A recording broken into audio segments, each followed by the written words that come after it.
Victoria Hale was known throughout Seattle's elite circles as the picture of success. A striking woman in her early 40s, she had it all: beauty, wealth, and a string of successful business ventures. Her life looked like the perfect story of a woman who climbed the ladder of success. But it was her love life that drew the most attention. Victoria had been married 4 times, and each of her husbands had met an untimely death. Her first husband, Michael Hale, was a well-known lawyer. He had died in a car crash on a rainy Seattle night, a tragedy that shook the local community. Victoria had been devastated, appearing heartbroken at the funeral as she clutched a black lace handkerchief, tears streaming down her face. No one suspected anything unusual. Michael's death seemed a tragic accident. But as the years passed and Victoria married again, whispers began to emerge.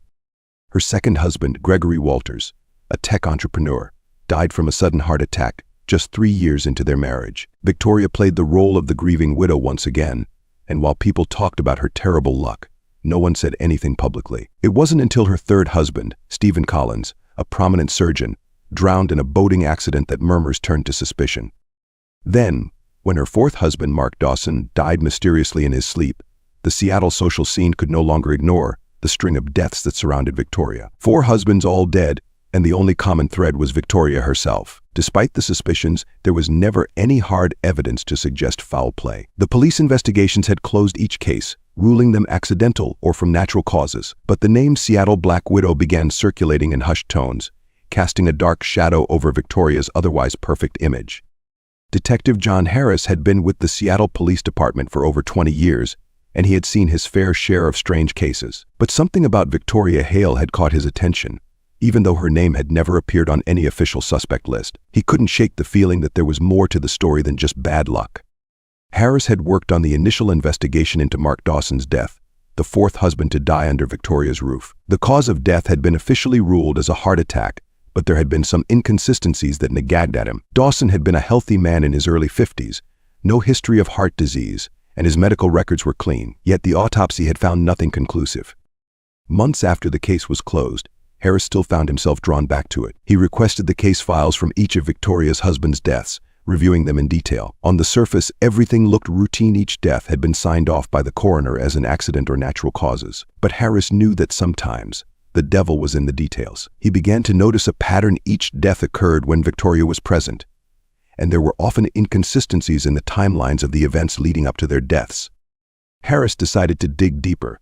He contacted the families of Victoria's late husbands, hoping to find any overlooked details that might shed new light on the deaths. While some of the families had accepted the tragedies and moved on, others were still grappling with unanswered questions. The mother of Gregory Walters, Victoria's second husband, had never believed her son's death was natural. He was a strong man, never had a health issue in his life, she told Harris. Something wasn't right, I just know it.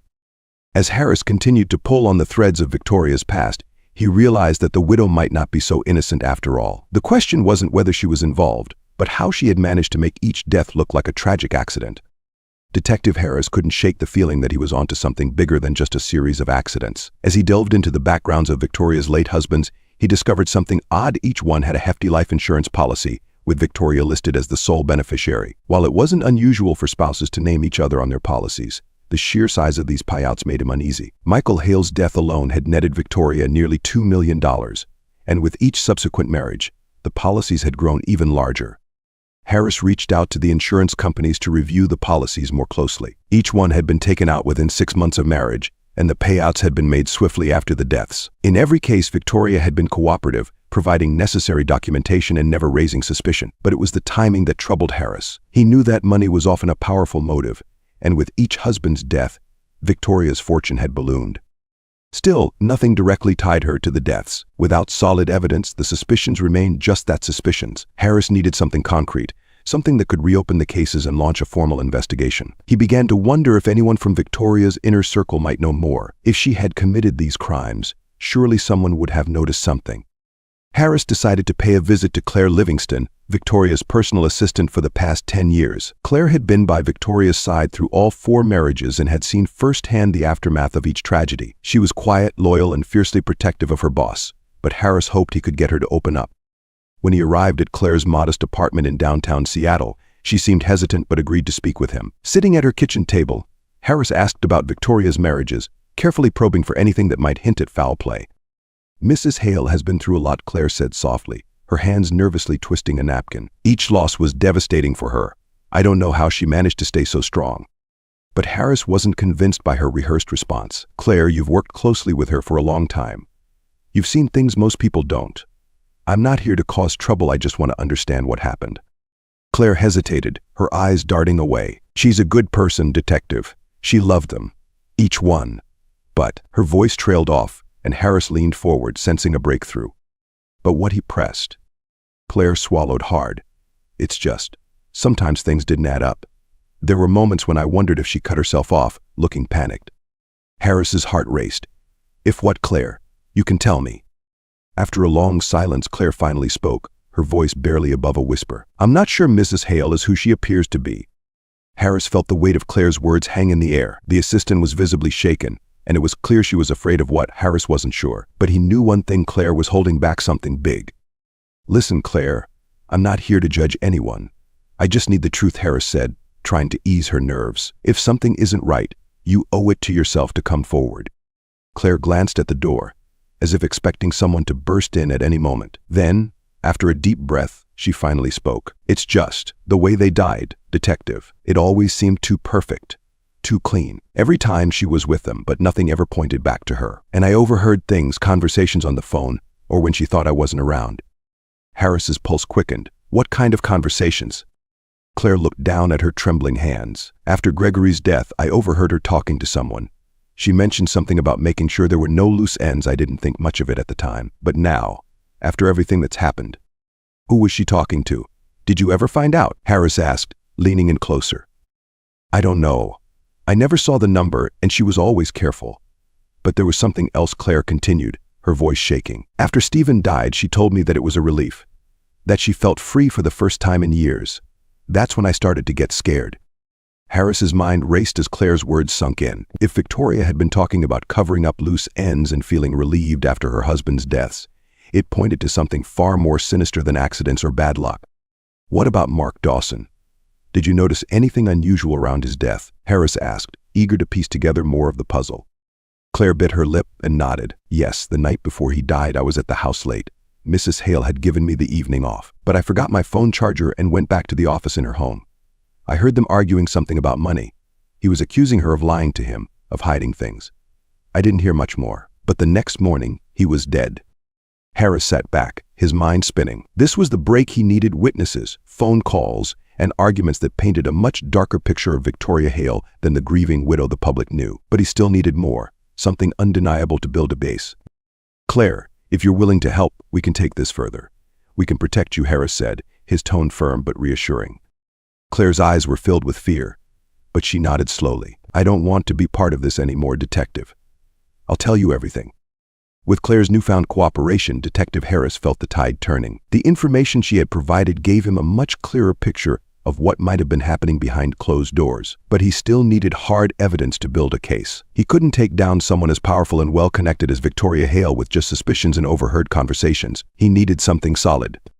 Claire agreed to hand over any records she had access to: emails, phone logs, anything that might show a trail of Victoria's suspicious activities. In the meantime, Harris decided to dig deeper into the financial side of things. He reached out to a forensic accountant within the department, asking him to comb through Victoria's finances over the last decade. If there was one thing Harris knew, it was that money leaves a trail, and people often make mistakes when they think no one is looking.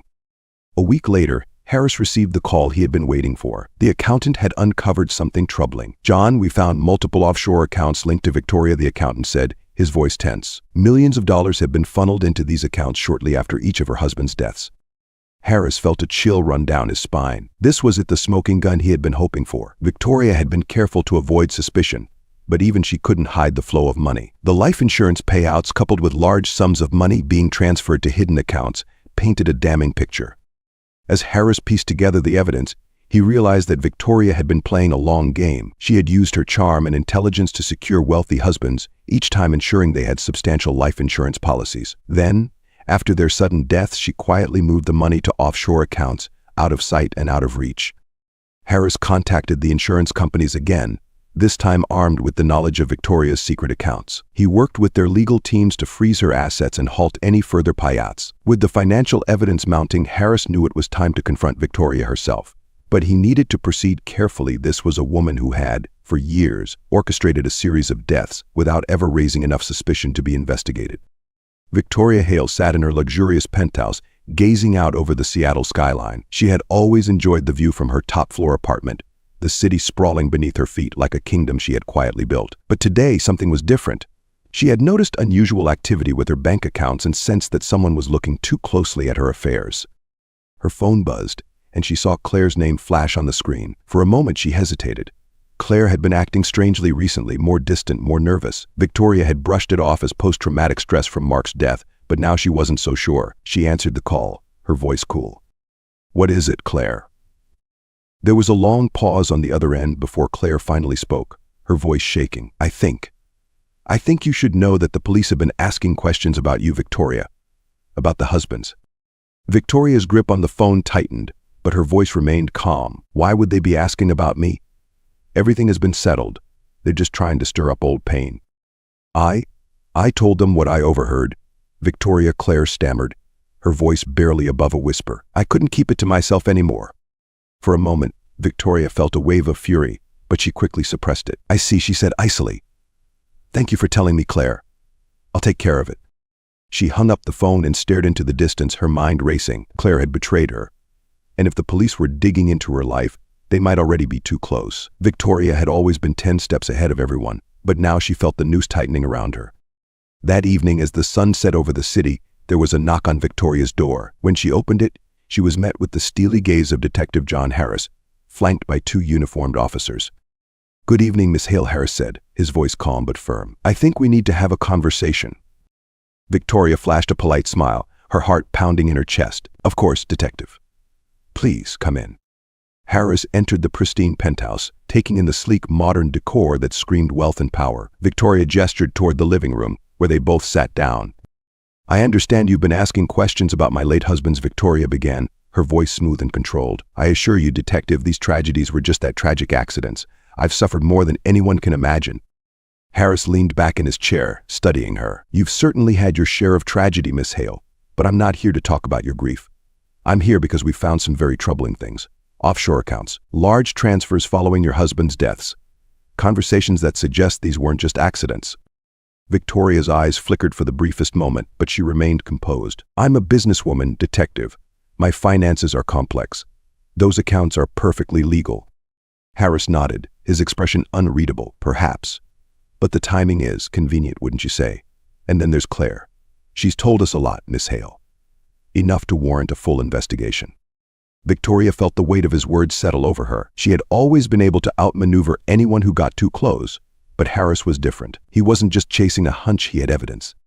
Victoria Hale had always prided herself on control over her business, her life, and the people around her. But as Detective Harris sat in her living room, calmly laying out the evidence he had gathered, that control began to slip through her fingers. The mention of Claire's betrayal stung, but she kept her expression calm, refusing to give Harris the satisfaction of seeing her rattled. Detective, I'm afraid Claire is mistaken, Victoria said coolly, folding her hands in her lap. She's always been a bit fragile, especially after Mark's passing. I'm sure her mind is playing tricks on her. Harris didn't take the bait. Fragile or not, she's provided us with enough to dig deeper. And I've been digging, Mrs. Hale. Those offshore accounts, they tell a very different story. Your finances, the insurance policies, your presence at the scene of each death, it's all adding up. Victoria's smile remained fixed, but her mind was racing. She had always anticipated the possibility of suspicion, but she had never expected anyone to come this close. Harris was more persistent than any of the other detectives she had dealt with. He wasn't going to be swayed by her charm or her money. And let's not forget about your husband's deaths, Harris continued, his eyes locked on hers. 1 death. Maybe it's a tragic accident. 2, unlucky. But 4 husbands, Mrs. Hale, all dying under mysterious circumstances. That's a pattern. Victoria felt a spark of anger flare in her chest, but she kept it buried. You have no proof of anything, Detective, she said softly. I loved my husbands. I did everything I could to save them, but sometimes fate is cruel. Harris leaned forward, his eyes narrowing. Fate didn't kill those men, Victoria, you did. And you're not as untouchable as you think. For the first time, Victoria's mask faltered. Her eyes flickered with something cold and sharp, just for a moment, before she regained her composure. This conversation is over, Detective. Unless you have a warrant, I'd like you to leave. Harris stood slowly, his gaze never leaving hers. You're right, Mrs. Hale. I don't have a warrant, not yet, but it's coming. I'm going to take you down one way or another."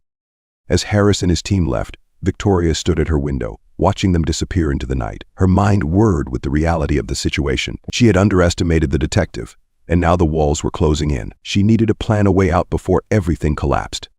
She reached for her phone, her fingers trembling ever so slightly as she dialed a number she hadn't called in years. "Max," she said when the line connected, "it's time. I need your help." The man on the other end was silent for a moment before responding in a low, gravelly voice. "I told you, Victoria, I'm done with that life." "Well, you owe me," she replied, her voice hardening. "And you don't want me to remind you why." There was another pause and then a resigned sigh. "What do you need?" Victoria's lips curled into a cold smile. "An exit strategy." The following morning, Detective Harris returned to the precinct, frustration gnawing at him. The confrontation with Victoria had yielded nothing but more stonewalling. She was too good, but Harris knew her confidence would be her downfall. She was unraveling, and he could sense it. Now, it was just a matter of time. As he sat at his desk, sifting through the mountain of paperwork related to the case, his phone buzzed. It was Claire. He answered immediately, his tone sharp with urgency. "Claire, what do you have for me?" Claire's voice trembled on the other end. "I'm scared, Detective. I don't know if I should have told you everything. Victoria knows I've talked to you. I think she's planning something." Harris's heart sank. "Listen to me, Claire. You're doing the right thing. I'll make sure you're protected. But you need to tell me everything now." There was a brief silence, then Claire spoke, her voice barely above a whisper. "There's a safe in her house, behind a painting in her study. She's always been secretive about it. I've never seen inside, but I know she keeps files in there. Documents. Maybe. I think it's important." Harris's pulse quickened. This could be the break he needed. "Claire, this is huge. Can you get inside the safe?" "I don't know the combination," Claire said nervously, "but I've seen her open it a few times. I think I can figure it out." Harris paused, thinking quickly. "I don't want you to do anything risky, Claire, but if you can get those documents, it could change everything." After ending the call, Harris felt a surge of hope. The safe in Victoria's house could hold the key to her undoing evidence she had kept hidden from the world. If Claire could retrieve it, they might finally have enough to bring charges against Victoria. As the day went on, Harris prepared a warrant, focusing on the financial records and offshore accounts. He needed to move fast. Victoria Hale was smart, and if she suspected that the investigation was closing in on her, there was no telling what she would do. Just as Harris was finalizing the paperwork, his phone rang again. This time it was Claire, her voice panicked and frantic. "Detective, you need to come. I got into the safe, but it's worse than I thought. There are things in here, things you need to see. Hurry." Harris grabbed his coat and rushed out the door, knowing that this could be the moment that everything came crashing down for the Seattle Black Widow. Detective Harris drove through the dark, rain-soaked streets of Seattle, his mind racing. Claire's panicked voice echoed in his ears. Whatever she had found in Victoria's safe had shaken her to the core. He had a sinking feeling that what awaited him might be even worse than he imagined. When he arrived at Claire's apartment, she was already pacing nervously by the door, clutching a worn envelope in her hands. Her eyes were wide and she looked pale, like someone who had just glimpsed something terrible. "Claire, what is it?" Harris asked, trying to keep his voice steady. Without a word, Claire handed him the envelope, her hands trembling. "You need to see for yourself. It's not just financial documents, Detective. It's something else." Harris opened the envelope and pulled out the contents. Inside were several papers, all neatly organized life insurance documents, bank statements confirming the offshore transfers, and something else. Photos. Dozens of them. Harris's stomach twisted as he flipped through the images. Each photo depicted one of Victoria's late husbands, captured at various points before their deaths, sitting in a hospital bed, lying unconscious on the floor, or sprawled in a bathtub. The photos were chillingly intimate, as if someone had been documenting their last moments. And in each one there was Victoria, always in the background, her face a cold mask of indifference. These are from the nights they died," Harris muttered, unable to look away from the horrific evidence. "She took these photos." Claire nodded, tears welling in her eyes. "There's more. In the back of the safe there were notebooks, journal entries. She wrote about them, Detective, about how she planned each death."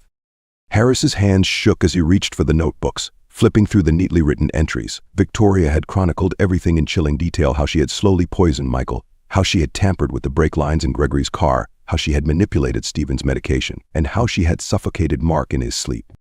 "Jesus Christ," Harris breathed, his heart pounding. It was all here: confessions, motives, detailed accounts of each murder. Victoria had been playing a twisted game all along, and she had documented it as if it were a sick trophy. She wrote that it was never about the money, Claire whispered, her voice shaking. It was about control. She got some kind of pleasure from it, watching them suffer. She called it freeing them. Harris felt a wave of nausea roll through him. He had suspected Victoria was capable of murder, but this was worse than he had imagined. She wasn't just a killer, she was a sadistic mastermind who took pride in her work. "We need to get this to the DA," Harris said, his voice grim. "This is enough to charge her with multiple counts of murder." Claire looked up at him, her eyes filled with fear. "What if she knows? What if she comes after me, detective? She's dangerous." Harris placed a reassuring hand on her shoulder. "We'll get you protection, Claire. You've done the right thing. We're going to stop her." As he left Claire's apartment, Harris couldn't shake the feeling that time was running out. Victoria would know something was wrong soon enough, and when she did, there was no telling what she might do. He had to act fast.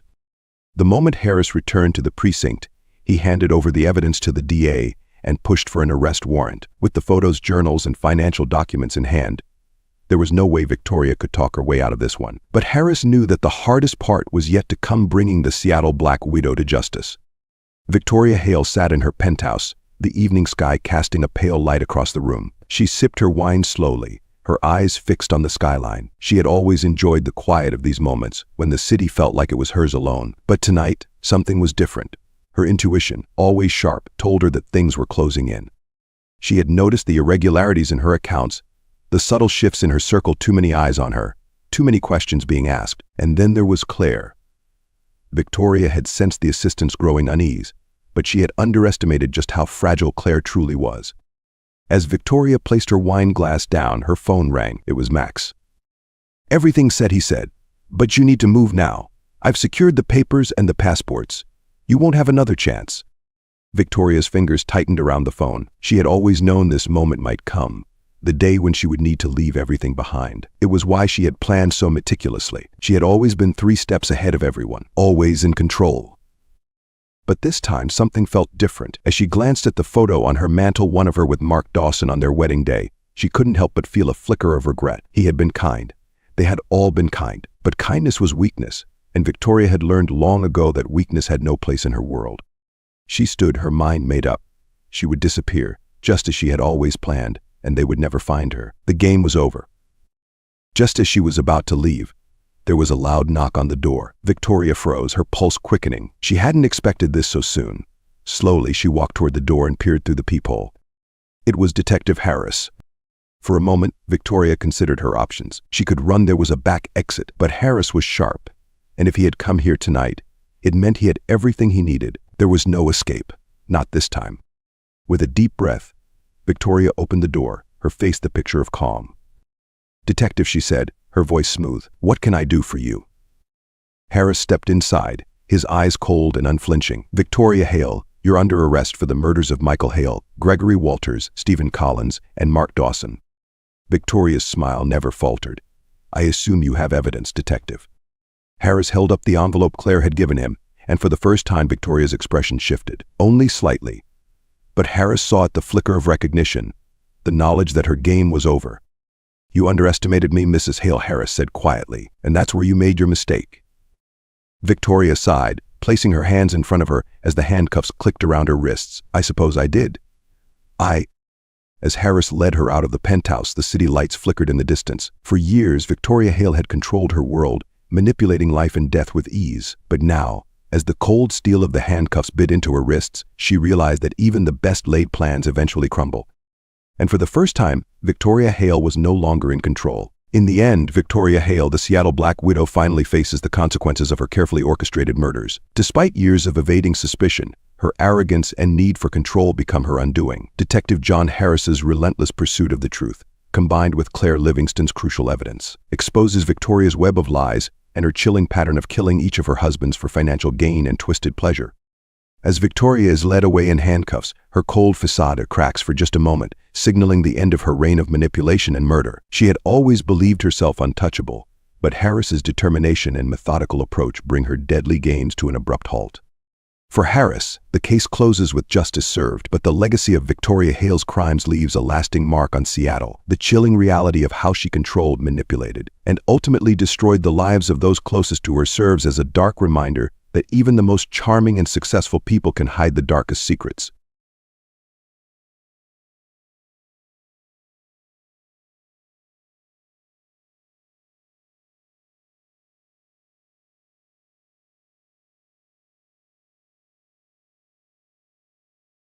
On the outside, Emily and Daniel Thompson seemed like the perfect couple. Living in a picturesque suburban neighborhood in Charleston, South Carolina, they had the life many only dreamed of. Their marriage was the type people envied, or so it appeared. Daniel was a successful real estate agent, and Emily, a stay-at-home mom to their 2 children, was beloved by everyone for her charm and kindness. They were active in their community, attending charity events, hosting barbecues, and spending holidays with close friends. One of those friends was Jessica Miller, Emily's closest confidante. Jessica had been in Emily's life for years. The two met during a college orientation and bonded instantly, their friendship surviving the ups and downs of adult life. Jessica was a striking blonde, vivacious and outgoing, the kind of person who could light up a room with her laughter. Emily had always admired her confidence. What she didn't know was that behind that charismatic facade, Jessica was hiding a dark secret, one that would shatter Emily's life forever. The cracks in Emily and Daniel's relationship began to show as Daniel became distant, spending late nights at the office and avoiding family dinners. Emily was initially dismissive of these changes, chalking them up to work stress. But when Daniel's absences became more frequent, her suspicions grew. She thought maybe there was another woman. What she didn't expect was that it would be someone she knew, let alone trusted. One evening, Emily sat down at the kitchen table after putting the kids to bed. She opened her laptop to browse through emails and stumbled upon something unusual. An email from Daniel's account sent to a James T.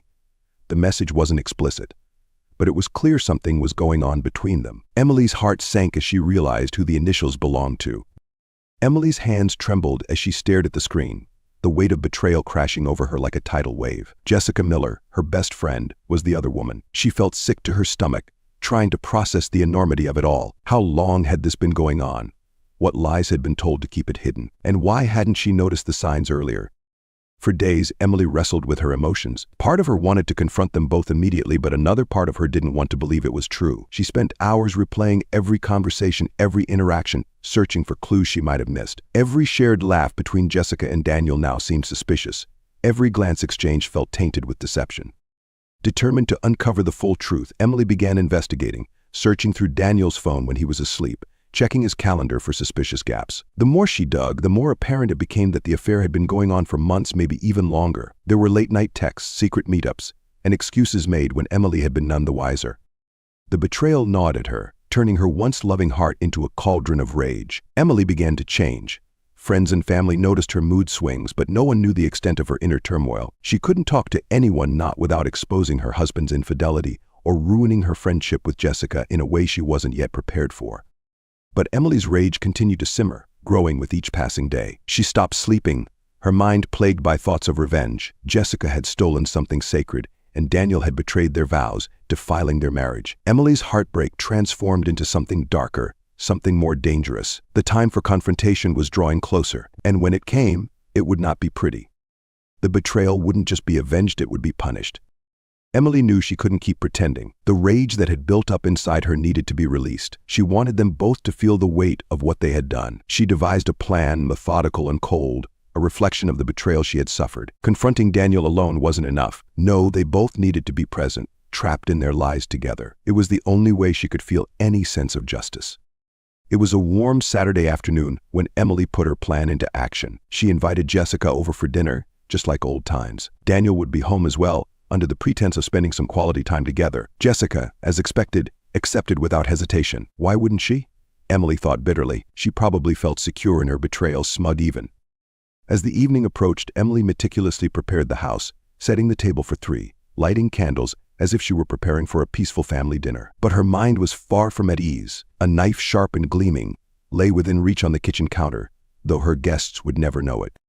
When Jessica arrived, her usual bright smile beamed across her face, and Daniel greeted her with a casual familiarity that made Emily's skin crawl. For a brief moment, Emily wondered how long they had managed to deceive her so convincingly. The dinner began with light conversation, and Emily played her part well, hiding the storm brewing beneath her calm exterior. But as the evening wore on, Emily could no longer stomach the charade. She set down her fork, her voice barely above a whisper. How long, she asked, her eyes trained on Daniel. Daniel blinked, confused. What do you mean? How long have you been screwing my best friend? Emily's voice cut through the room like a razor, cold and sharp. Jessica's face paled instantly, her smile faltering as the realization of what was happening dawned on her. Daniel's expression shifted from confusion to fear, his eyes darting between the two women. The silence that followed was suffocating. Emily, I don't know what you're talking about," Jessica stammered, trying to recover her composure. Emily's eyes were wild with fury as she slammed her hand on the table, causing both of them to jump. "Don't you dare lie to me. I've seen the messages. I know everything." Daniel looked at Jessica, then back at Emily, panic evident in his face. Let's just calm down. We can talk about this." "Talk," Emily interrupted, her voice laced with venom. "The time for talking is over."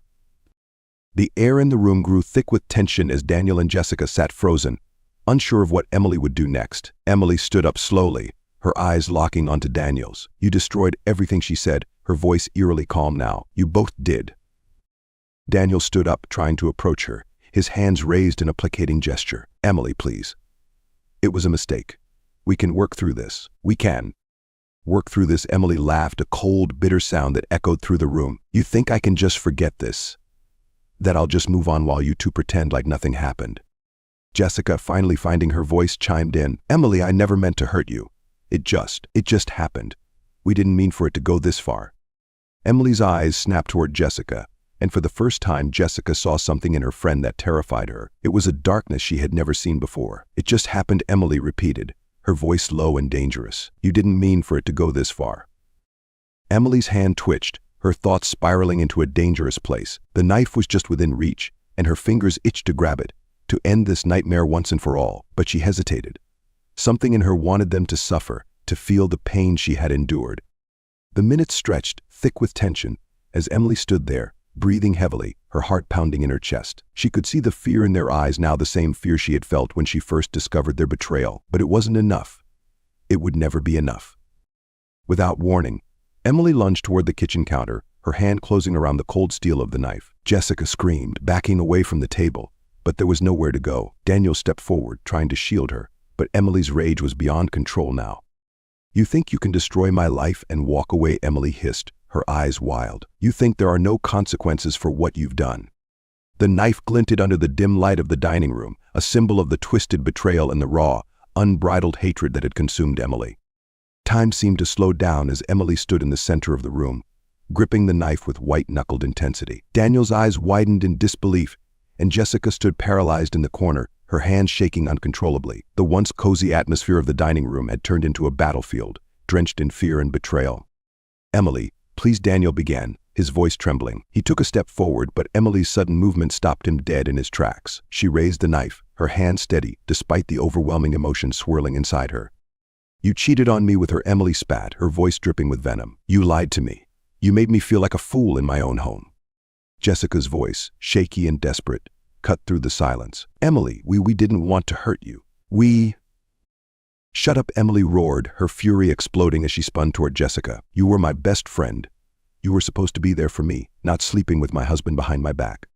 Jessica stumbled backward, her back hitting the wall, eyes wide with terror. "It was a mistake." "A mistake? You call destroying my life a mistake?" Emily's voice was raw, filled with pain and anger that had been festering for months. She moved closer to Jessica, the knife glinting in the candlelight. "You both betrayed me, and now you're going to pay."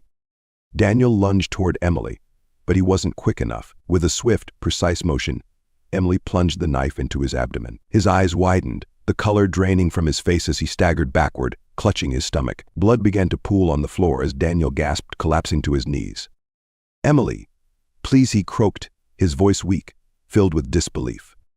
Emily didn't answer. Her mind was clouded by rage, unable to hear his pleas. She turned her attention to Jessica, who had fallen to the floor, her back pressed against the wall. The reality of the situation had finally settled in, and Jessica's face was frozen in horror. "Please," Emily, Jessica begged, tears streaming down her face. "I'm sorry. I'm so sorry." But Emily didn't stop.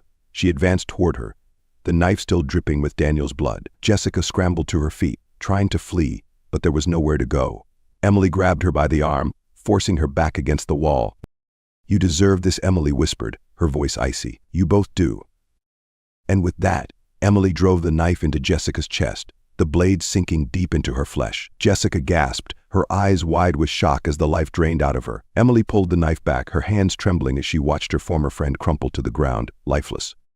The room was silent now, save for the faint gurgling sounds coming from Daniel as he lay bleeding out on the floor. Emily stood there, panting, her hands covered in blood, her mind numb. The rage that had consumed her for so long was now replaced with an eerie sense of calm. She looked down at what she had done. The bodies of the two people who had shattered her world lying motionless at her feet.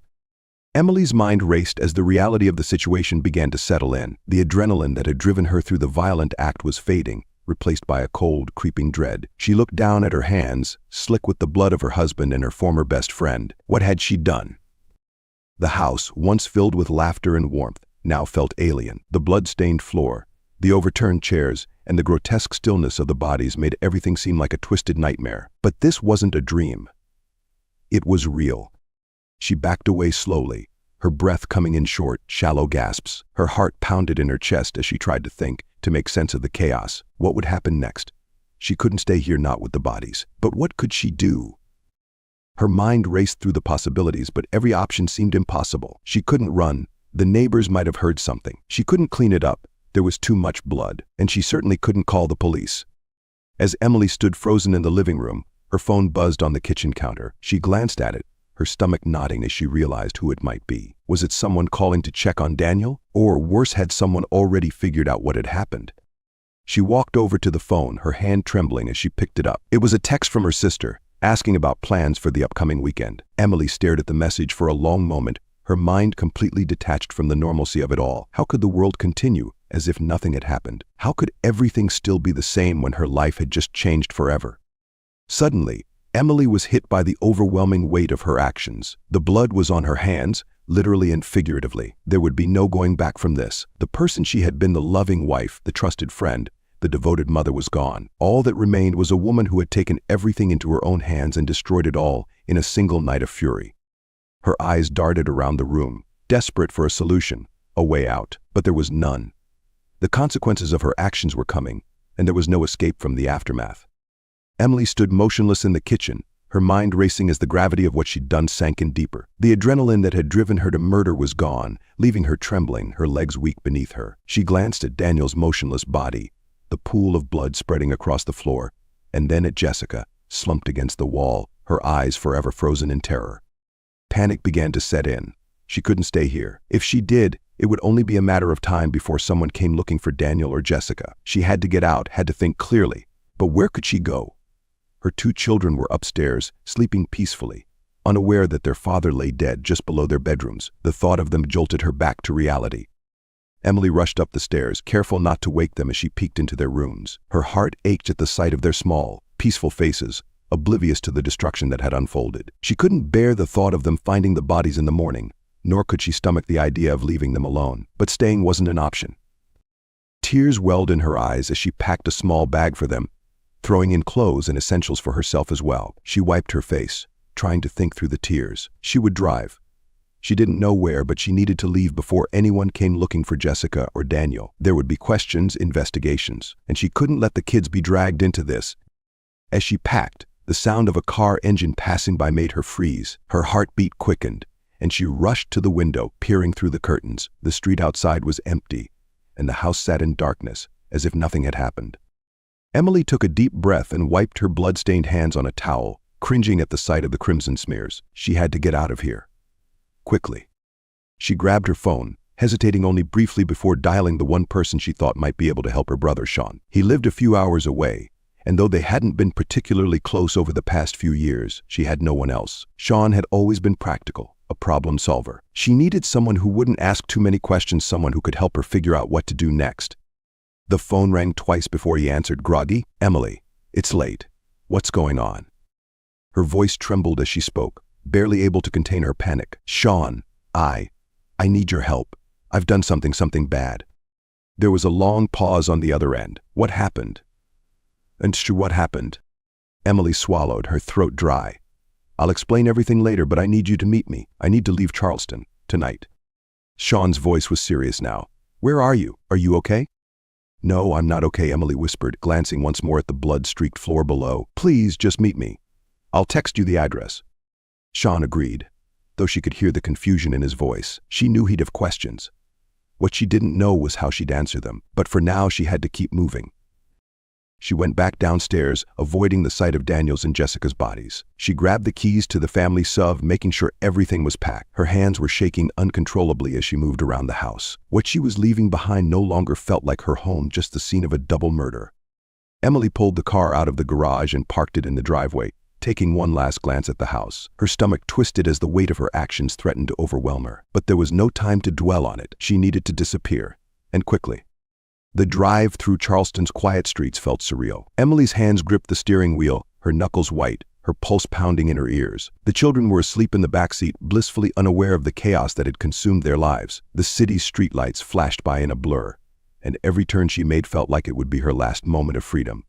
Her mind raced with thoughts of what would happen next. The bodies would be discovered soon, maybe by morning, maybe earlier if someone tried to contact Jessica or Daniel. And once that happened, the police would come for her. They'd look for her at home, at the children's schools, at her friends' houses, and eventually they'd find her brother, Sean. She hadn't told Sean the full story over the phone. How could she? The truth was too horrifying to admit even to herself. She had killed 2 people. One of them was her husband, the father of her children. No matter how justified she felt in her actions at the moment of rage, she knew deep down that she had crossed a line that couldn't be undone. After driving for an hour, she pulled into a gas station just off the highway. She parked in the far corner, away from the lights, and took a deep breath. The weight of what she had done was crushing her chest, making it hard to breathe. She couldn't go back, she knew that. But where could she go? She checked her phone. Sean had texted back, agreeing to meet her at a diner halfway between Charleston and his town. It was in a rural area, far from the prying eyes of anyone who might recognize her. That was her best shot for now. Emily stepped out of the car and stared at her reflection in the gas station's glass door. Her face looked gaunt, her eyes hollow. She barely recognized herself. This wasn't who she was supposed to be. How had it come to this? As she stood there, the gas station attendant glanced at her briefly before turning back to his work, uninterested. Emily felt a wave of paranoia sweep over her. Did he know? Could he tell just by looking at her that she was a murderer? She turned away quickly and headed back to the car, not wanting to risk staying in one place for too long. As she continued down the highway, the darkness of the night matched the dark cloud of guilt and fear that hovered over her. Every sound, the hum of the engine, the occasional passing car, even the children's soft breathing from the backseat felt amplified, suffocating her. The reality was sinking in. There was no escaping the consequences of what she'd done. Emily's hands gripped the steering wheel tightly as the distant lights of the diner came into view. The small, run-down building sat at the edge of a desolate highway, its flickering neon sign casting an eerie glow over the empty parking lot. It was well past midnight, and the place was nearly deserted, save for a lone pickup truck parked near the entrance. She parked the car in the back, away from the light, and glanced at her phone. Sean had texted her again, "I'm here." "Where are you?" Emily didn't reply, too consumed by the overwhelming fear of what was to come. The children remained fast asleep in the back seat, unaware of the storm swirling around them. Taking a deep breath, Emily got out of the car and walked toward the entrance. Her mind raced with questions she didn't have answers to. What would Sean think? Could he help her, or would he turn her in? She felt like a stranger in her own body, her guilt so heavy that it threatened to suffocate her. The bell over the door chimed as she stepped inside. Sean was sitting in a corner booth, nursing a cup of coffee. He looked up as she entered, his face tight with concern. His eyes immediately found hers, and for a brief moment, Emily saw the brother she had known all her life, the one who had always been there for her, no matter what. But tonight was different. Tonight she wasn't just his sister, she was a fugitive. "Em," he said quietly, standing up as she approached. "What the hell is going on?" Emily collapsed into the booth across from him, burying her face in her hands. She felt the weight of everything crashing down on her, the guilt, the fear, the shame. She wanted to explain, but the words felt too heavy, too impossible to form. I killed them," she whispered, her voice barely audible. Sean's eyes widened, and he leaned forward, his expression shifting from confusion to disbelief. "What do you mean, you killed them?" Emily looked up, tears streaming down her face. "Daniel and Jessica. I killed them, Sean. I found out about the affair, and she choked on the words, her chest heaving as the sobs racked her body. "I lost control. I didn't mean to, but Sean sat back in his seat, his face pale, trying to process what his sister had just confessed. He ran a hand through his hair, clearly grappling with the enormity of the situation. "Jesus, Emily," he muttered under his breath. "What the hell were you thinking?" "I wasn't thinking," Emily cried. "I was just so angry. I couldn't stop myself. And now they're dead. I don't know what to do." Sean stared at her for a long moment, his mind racing. He had always been the calm, rational one in the family, but this was something he had never prepared for. His sister had killed 2 people. His mind flashed to his niece and nephew, asleep in the car. They had no idea their lives had just been ripped apart. "Okay," Sean said finally, his voice steady but low. "We don't have a lot of time. You can't go back home. The police are going to find them soon, and they'll be looking for you. The first thing they'll do is come after you." Emily wiped her eyes, her breathing still ragged. "What are we going to do?" she whispered, her voice trembling with desperation. Sean shook his head, his mind working fast. "I don't know yet. But we need to get you and the kids somewhere safe, somewhere far away from Charleston." He leaned forward, his voice dropping to a near whisper. "You need to disappear." Emily stared at him, her heart pounding. Disappear. She had never imagined her life would come to this, running from the law, hiding from the consequences of her actions. But what other option did she have? The alternative was a prison cell, or worse, her children growing up without their mother. Sean stood up, his decision made. "We're heading to the cabin." The cabin. A small, secluded place their family had inherited from their grandparents, buried deep in the woods of North Carolina. Hardly anyone knew about it, and it hadn't been used in years. It was isolated, quiet, a perfect place to hide. "Pack up the kids," Sean instructed. "I'll follow you there. We'll figure out the rest when we're safe." Emily nodded, her body moving on autopilot as she left the diner and returned to the car. She glanced at the back seat where her children still slept peacefully, oblivious to the horrors their mother had committed. Her heart ached as she started the car and followed Sean out of the parking lot. As they drove into the darkness of the night, Emily's mind drifted to the future. She had no idea what awaited her, or if she would ever be able to live with what she had done. All she knew was that there was no turning back now. The road ahead was uncertain, and the weight of her guilt would follow her wherever she went. But for now, she was running from her crime, from her past, from the life she had destroyed.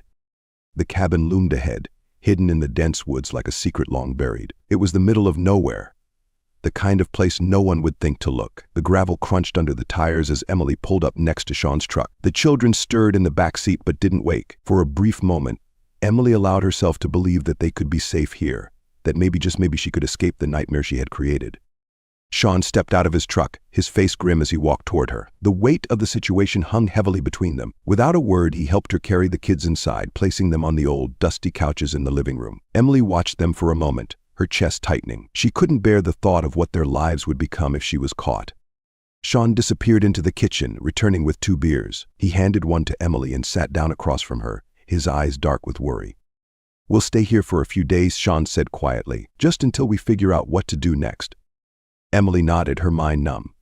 Everything felt like it was spiraling out of control, and she couldn't see a way out. The only thing she knew was that she couldn't go back, not now, not ever. But deep down, Emily knew the truth. No matter how far she ran, no matter how long she hid, the guilt would never leave her. It was a part of her now, etched into her soul. The blood on her hands would never wash away. As she sat there in the cabin, the silence of the night pressing in around her, Emily realized that there was no escaping the reckoning that would come. The law might not find her right away, but her conscience already had. And in the end, that might be the punishment she feared the most. The next few days at the cabin passed in a tense, suffocating silence. Emily's mind remained haunted by the images of Daniel and Jessica, their lifeless bodies still fresh in her thoughts. She barely slept, her guilt growing heavier with each hour. Sean tried to remain calm, but Emily could see the cracks forming in him too. He was just as scared as she was, though he wouldn't admit it. The isolation of the cabin, once comforting, now felt like a prison. Every sound in the woods, the rustling of leaves, the snap of a branch, made Emily's heart race, as if she were waiting for the inevitable arrival of police lights cutting through the trees. But the night stayed dark and quiet, and no one came. Yet, on the 4th morning, as the sun filtered weakly through the cabin windows, Emily sat at the worn wooden table, staring at a cold cup of coffee. She knew it couldn't last like this. Hiding in the cabin with her children, pretending that she could run forever, wasn't a life, and it wasn't fair to them. Sean entered the room, looking weary. "Emily, we need to talk." She nodded, knowing what was coming. She had felt it too, the sense that they couldn't keep running. "There's only so much time before they find out you're missing," Sean said, sitting down across from her. "Daniel and Jessica's bodies. They've probably already been discovered. It's only a matter of time before the police are on your trail." Emily lowered her eyes. "I know." Sean sighed deeply, his hands clasped together on the table. "I've been thinking. Maybe it's time to stop running. You need to turn yourself in." Emily's breath caught in her throat. The words stung, but deep down, she had known this moment was coming. She had felt the weight of her actions crushing her more and more each day. There was no escape. Sean was right. But the kids, she whispered. Her voice cracked with emotion as she thought of her 2 children, who were still asleep in the next room. They'll lose everything. Sean reached across the table and placed a hand over hers. They still have me. I'll take care of them, Emily. But if you keep running, it's only going to get worse. They'll never understand why their mother disappeared. Tears filled Emily's eyes. She had already stolen so much from her children, their father, their stability, their entire world. Was she really going to steal herself away from them too? She wiped her face, her heart breaking. I don't want to leave them. I don't want them to hate me. They won't hate you, Sean said softly. They're too young to understand now. But when they're older, they'll know that you did the right thing by facing this. You have to give them that. Emily sat in silence, the gravity of Sean's words sinking in. She had reached the end of the road. There was no more running, no more hiding. She would never be able to live with herself if she dragged her children into this life of fear and escape. The guilt she carried would haunt her forever, but at least by turning herself in, she could give them some kind of future. She stood up, her decision made. Her body felt heavy as she walked to the back room where her children slept. She knelt beside their beds, brushing a lock of hair from her daughter's face. A sob escaped her lips as she kissed them both gently on the forehead, knowing it might be the last time she held them as a free woman. Sean met her at the door, his eyes filled with sorrow. I'll drive you, he said quietly. We'll go to the nearest police station. Emily nodded. The cabin that had once been her refuge now felt like a distant memory, like a place that belonged to another version of her, someone who didn't exist anymore.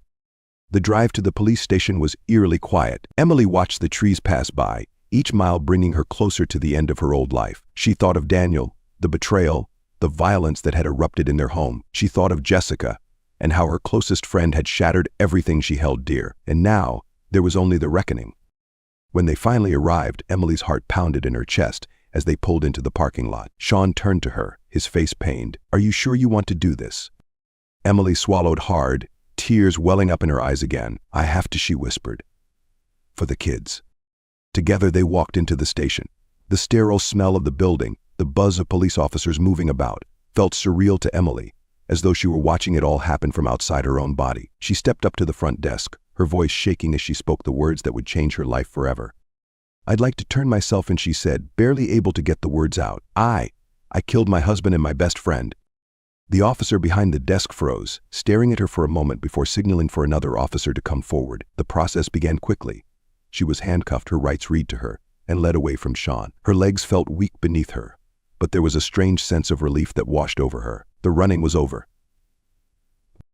As she was escorted through the station, Emily glanced back at her brother. Sean stood by the entrance, watching as she was taken away, his face full of sadness but also of understanding. He had promised to care for the children, and Emily knew he would keep that promise.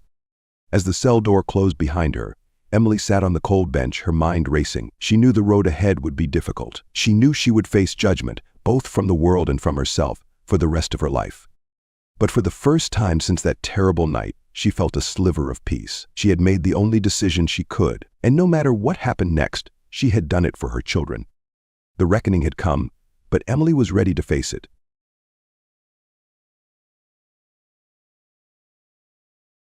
Jamal Williams, a 27-year-old software programmer from Brooklyn, had spent months preparing for his wedding to Rachel Carter. Rachel, a successful social media personality with a wide following, had captivated Jamal with her charisma and ambition. Her followers adored her for her honesty and openness about her life, though she had always kept her personal details, her past, her family, her struggles at a guarded distance. This element of mystery intrigued her fans and had only deepened Jamal's interest in her when they first met through mutual friends. For Jamal, this wedding was a moment of pure celebration and new beginnings. Behind the joyful preparations, however, there was an undercurrent of tension that could not be ignored. Diana Williams, Jamal's 52-year-old mother, had made no secret of her disapproval of the union. Diana was a fiercely protective and commanding woman who had raised Jamal on her own after his father left when he was a child. In her eyes, no one was truly worthy of her only son, and her protective nature veered into obsession when it came to Rachel. Despite Rachel's best efforts to win her over, Diana's stance remained unyielding. Diana viewed Rachel as an outsider, a possible manipulator, and, most alarmingly to her, a potential threat to her influence over Jamal. As the wedding date drew near, Diana's opposition only intensified. She began delving into Rachel's past, using every resource at her disposal to unearth anything that might solidify her claims. As a woman who had grown up in a small, traditional community, Diana harbored strong views on how women should present themselves. She could not comprehend Rachel's online persona and perceived her openness as shameless self-promotion. Late into the night, Diana would pore over Rachel's old posts, scrutinizing each word, each photograph, each trace of her life before Jamal. And then she found something, a small, shadowed piece of Rachel's past that confirmed her worst suspicions. The details Diana discovered, though ultimately mundane, were enough to fuel her hatred and deepen her conviction that Rachel was dangerous.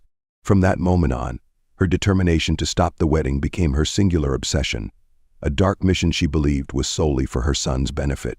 Friends and family noticed her growing fixation but assumed it was simply maternal worry. No one foresaw the lengths Diana would ultimately go to, and no one suspected how that day at the altar would take a tragic turn. The air was filled with anticipation on the morning of Jamal and Rachel's wedding.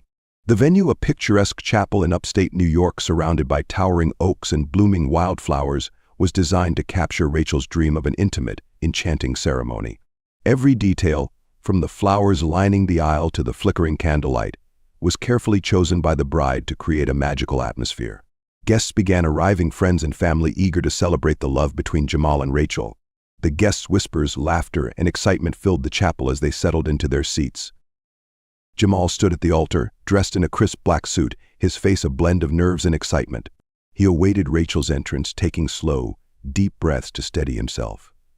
His closest friends flanked him, offering encouraging nods.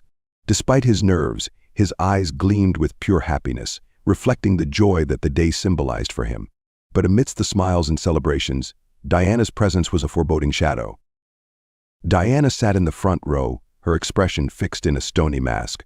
Dressed in a severe dark gown, she seemed out of place among the other guests, many of whom had opted for soft celebratory colors. Her gaze was unrelenting, fixed upon Jamal with a determined, almost fanatical intensity. She watched each moment unfold as though she were a predator, ready to pounce at the first sign of threat to her son. Rachel finally made her entrance, radiant in her white dress, her smile bright and wide as she locked eyes with Jamal. For a moment, all the tension, all of Diana's cold stare, and all the worries that had plagued Jamal and Rachel over the past months seemed to melt away. Their eyes met, and Jamal felt a deep sense of peace settle over him. The chapel quieted as Rachel walked down the aisle, the only sound being the soft rustle of her gown and the occasional murmur of admiration from the guests. As the officiant began the ceremony, Diana's hands clenched around the small clutch bag she held. Inside, her fingers brushed against the cold metal handle of a cake knife she had brought from the reception area, tool that had no place here but had been brought with purpose. In her mind, she had convinced herself that this was her duty, her last resort to protect Jamal from what she believed to be a grave mistake. The vows began, and Jamal spoke with sincerity and warmth, describing how Rachel had changed his life, how she had taught him to be brave, to open up, to live fully. His voice shook slightly as he expressed his love, looking at Rachel with a devotion that stirred the guests' emotions. As he finished, the congregation let out a collective sigh, touched by his words. Rachel, tearing up, prepared to share her own vows, glancing lovingly at her soon-to-be husband. But just as she began, a loud voice pierced the air, Diana's voice, rising in fury, cutting through the moment like a knife. The room fell silent as Diana Williams' voice rang out, laced with anger and disdain. Guests shifted uncomfortably, exchanging shocked glances, unsure how to respond. The officiant froze, caught off guard by the sudden interruption. All eyes were on Diana, who had risen from her seat, her face twisted with fury. Without hesitation, she began to hurl accusations at Rachel, her words sharp and vicious. She painted Rachel as an imposter, a deceiver who, in her view, was manipulating Jamal for personal gain. To many in attendance, Diana's accusations seemed bizarre, but the ferocity behind her words was unsettling. Jamal's face turned pale as he stood, immobilized, unable to believe what was unfolding. Rachel, visibly shaken but resolute, stood her ground. Her hands gripped her bouquet tightly, knuckles white, her gaze unwavering. She was familiar with Diana's disapproval but hadn't anticipated this level of public humiliation on her wedding day. A murmur rippled through the guests, torn between sympathy for Rachel and discomfort at the spectacle Diana was creating. Jamal finally found his voice, urging his mother to stop, his tone laced with desperation. He attempted to calm Diana down, to de-escalate the situation and salvage what remained of their ceremony. But Diana's resolve was impenetrable. She was consumed by her belief that she was acting in Jamal's best interest, that this was her final stand to protect him. Then, in one swift, horrifying motion, Diana reached into her clutch. Before anyone fully grasped what was happening, she lunged forward, clutching the cake knife. Her target was clear.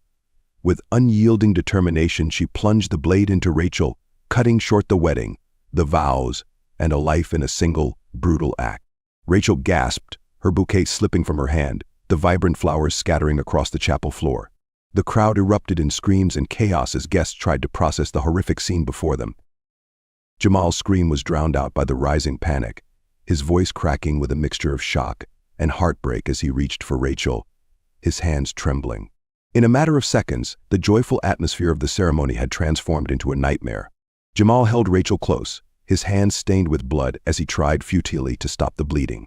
She looked at him, her eyes filled with a mixture of love and agony, unable to speak but communicating everything she felt in those last moments. Diana stood back, watching her son cradle Rachel's lifeless body, her expression unreadable.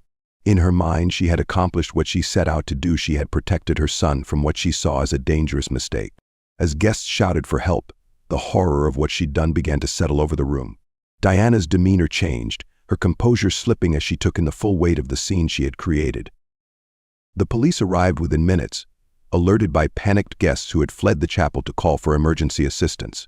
Officers entered the building, their faces grim as they took in the scene, the shattered groom, the bloodied bride, and the distraught guests who remained in stunned silence. Diana Williams, the mother of the groom and the perpetrator, stood by in shock, her eyes vacant, as if she too was coming to terms with the irreversible consequences of her actions. The arrest was swift and unceremonious. Diana offered no resistance as officers cuffed her, her gaze fixed on Jamal as he held Rachel's lifeless body. Paramedics arrived, but there was nothing to be done. Rachel was gone, her life extinguished in the very place where she had come to celebrate her love and future. Diana was led out of the chapel, her silence echoing through the space. The guests, many of whom had known Diana for years, found themselves grappling with disbelief and horror at the violence she had unleashed. In the days that followed, the story made headlines, capturing national attention as a case of unimaginable betrayal. "Mother murders bride at altar," blared the headlines, along with phrases like "wedding day horror" and "family tragedy unfolds in front of dozens." Journalists swarmed the town, attempting to piece together the factors that led to this violent climax. Diana's friends, co-workers, and neighbors were interviewed, and the narrative that emerged painted a disturbing portrait of a woman who had lost her way, consumed by a possessive and obsessive love for her son. For Jamal, life became a haze of grief and guilt. His nights were plagued by recurring nightmares of the attack, his mind replaying the scene over and over, searching for a way he could have prevented the tragedy. Therapy became his only solace, but even that felt insufficient to address the overwhelming sense of betrayal. The mother who had raised him, who had been his guardian and protector for so many years, had transformed into the very person who shattered his life in the most unimaginable way. In prison, Diana offered no apology for her actions. During her trial, she justified her behavior by claiming she was protecting Jamal from what she believed was a dangerous woman. Her defense painted her as a mother overwhelmed by misguided concern, but the jury saw it differently. After a brief deliberation, Diana Williams was convicted of first-degree murder, sentenced to life without the possibility of parole. The trial of Diana Williams captivated the nation, drawing media attention from across the country. Journalists from major networks descended on Brooklyn, documenting every stage of the case. The courtroom was packed with reporters, legal experts, and members of the public, each eager to witness the proceedings. Many residents of Pine Lake and Brooklyn alike were eager to understand what had driven a mother to commit such an unfathomable crime on her own son's wedding day.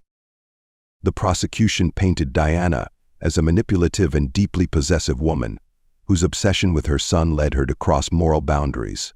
They presented evidence of her controlling behavior, her intrusive investigations into Rachel's past, and her escalating anger as the wedding date approached. Witnesses, including Jamal's close friends and family members, testified about her increasing hostility and bizarre actions in the months leading up to the wedding. One of the most chilling pieces of evidence came in the form of a journal discovered during the investigation. Diana had kept meticulous notes detailing her suspicions and frustrations over Rachel. In the journal, she referred to Rachel as a threat and spoke of eliminating her as the only solution. To the prosecution, the journal was a damning piece of evidence demonstrating premeditation in Diana's state of mind. They argued that Diana's actions were driven not by genuine concern for her son, but by a twisted need to control his life, even if it meant destroying him in the process. Meanwhile, the defense attempted to frame Diana's actions as those of a mother overwhelmed by fear for her son. They brought in psychologists to testify about Diana's mental state, describing her as a woman suffering from delusions and paranoid tendencies. They claimed that she genuinely believed Rachel posed a threat to her son, painting Diana as a tragic figure who acted out of misguided love. Jamal attended every day of the trial, sitting silently in the back of the courtroom, visibly distraught. He refused to make eye contact with his mother, whose cold expression remained unbroken. To the world, he became a symbol of unimaginable grief, a man betrayed by the very person he had once trusted most in the world. Friends and strangers alike reached out to him, but he struggled to find solace, unable to make sense of the tragedy. As the trial progressed, public opinion began to shift. Many who had initially sympathized with Diana saw the brutality of her actions for what it was. The town, too, struggled with the reality of the crime. In Pine Lake, where Diana had been a respected figure, neighbors expressed shock and horror. The place that had once seemed safe and insular now held the dark shadow of tragedy, and the residents grappled with the realization that someone they thought they knew had harbored such malice. After weeks of testimony and deliberation, the jury finally reached a verdict.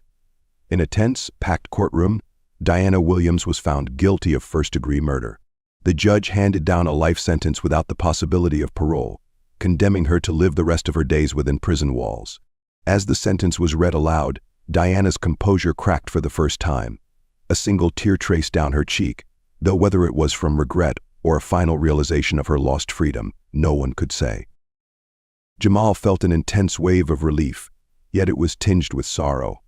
He had spent months hoping for closure, yet watching his mother being led away in handcuffs did little to soothe the ache that had settled within him. The trial had forced him to relive the trauma again and again, and each moment seemed to deepen the wound. He couldn't reconcile the mother who had raised him with the woman who had destroyed his life in a fit of delusional rage. In the days following the verdict, Jamal tried to piece together a new life. Support poured in from friends, his therapy sessions intensified, and he even returned to work, attempting to rediscover a sense of normalcy. Yet the shadow of what had happened followed him everywhere. The wedding that was meant to symbolize the beginning of a new life had ended in horror, and each day was a reminder of Rachel's absence. Friends offered invitations urging him to move on, but the betrayal from his mother left scars that ran deep. No matter how much he tried to accept the tragedy, the questions lingered. The media eventually moved on, the headlines fading as new stories emerged. The town of Pine Lake gradually returned to its quiet routines, though memories of the horrific event lingered like a scar in the minds of its residents. Diana's home, once filled with family memories, became an empty shell, abandoned and silent. For Jamal, it was a haunting reminder of everything he had lost. The journal Diana had kept was eventually given to Jamal, its pages detailing her obsession in stark detail. He read it only once, each entry revealing a mother whose love had transformed into an irrational, possessive need. Closing the journal, he realized there was no true explanation, only a warped, painful reflection of a woman who had allowed herself to be consumed by her own darkness. In the end, Jamal made a decision to leave Brooklyn. The memories of Rachel, the ghosts of his former life, haunted the streets he had once loved. He moved to a quiet town upstate, seeking peace and solitude, hoping to finally rebuild the life that had been stolen from him on that fateful day. Jamal's relocation offered him a much-needed distance from the painful memories of his former life. He chose a small town upstate, an unassuming place where he could blend in, hoping to escape the prying eyes and lingering whispers of Brooklyn. The town's quiet streets and secluded nature promised him solitude, a chance to start anew without the shadow of tragedy lurking around every corner. Jamal rented a modest one-bedroom apartment overlooking a lake, its waters calm and reflective, like the peace he hoped to find. He started a new job with a tech firm that allowed him to work remotely, providing him the stability of work without the daily pressure of socializing. His days took on a new rhythm, one focused on healing. Early mornings were spent jogging along the lakeside, afternoons working, and evenings in quiet reflection, piecing together fragments of who he was outside of the trauma. Therapy remained an anchor in his life, and though he was hesitant at first, he agreed to participate in grief counseling sessions specifically tailored for individuals affected by violent crime. In these sessions, he found himself connecting with others who had been through equally devastating losses. The group became a source of comfort, a place where he could speak openly without judgment or discomfort. With time, he began to share his story in bits and pieces, each admission feeling like the release of a burden he had carried for far too long. In one particular session, Jamal spoke about Rachel, about the way her laughter could light up a room, her relentless optimism, and the plans they had made. He spoke about the betrayal he felt, the betrayal that had come not only from his mother's violent act but from her inability to see Rachel as the loving, kind person he knew. As he spoke, the group listened intently, offering words of empathy and validation. Slowly, he began to feel less isolated, less burdened by the tragedy he had kept locked away. Months passed, and Jamal found himself wanting to confront his grief and anger more directly. He couldn't ignore the ache of unanswered questions. His mother's actions had left him with a gnawing need for understanding, though he knew that some aspects would remain a mystery forever. One morning, he decided to visit the prison where Diana was being held, a decision that took weeks of mental preparation and consultation with his therapist. His goal was not forgiveness but closure to confront the woman who had robbed him of Rachel, his future, and a mother he thought he knew. The prison was cold and foreboding, its walls towering and gray against the winter sky. Sitting in the sterile visiting room, Jamal felt a weight settle over him, a mix of anger and sadness pressing down on him. When Diana was brought in, she looked older, her face lined with an exhaustion that prison life had only deepened. She met his gaze with a mixture of shame and defiance, as though she were both sorry for what she had done and resolute in her belief that she had acted out of love. Their conversation was strained, punctuated by moments of painful silence.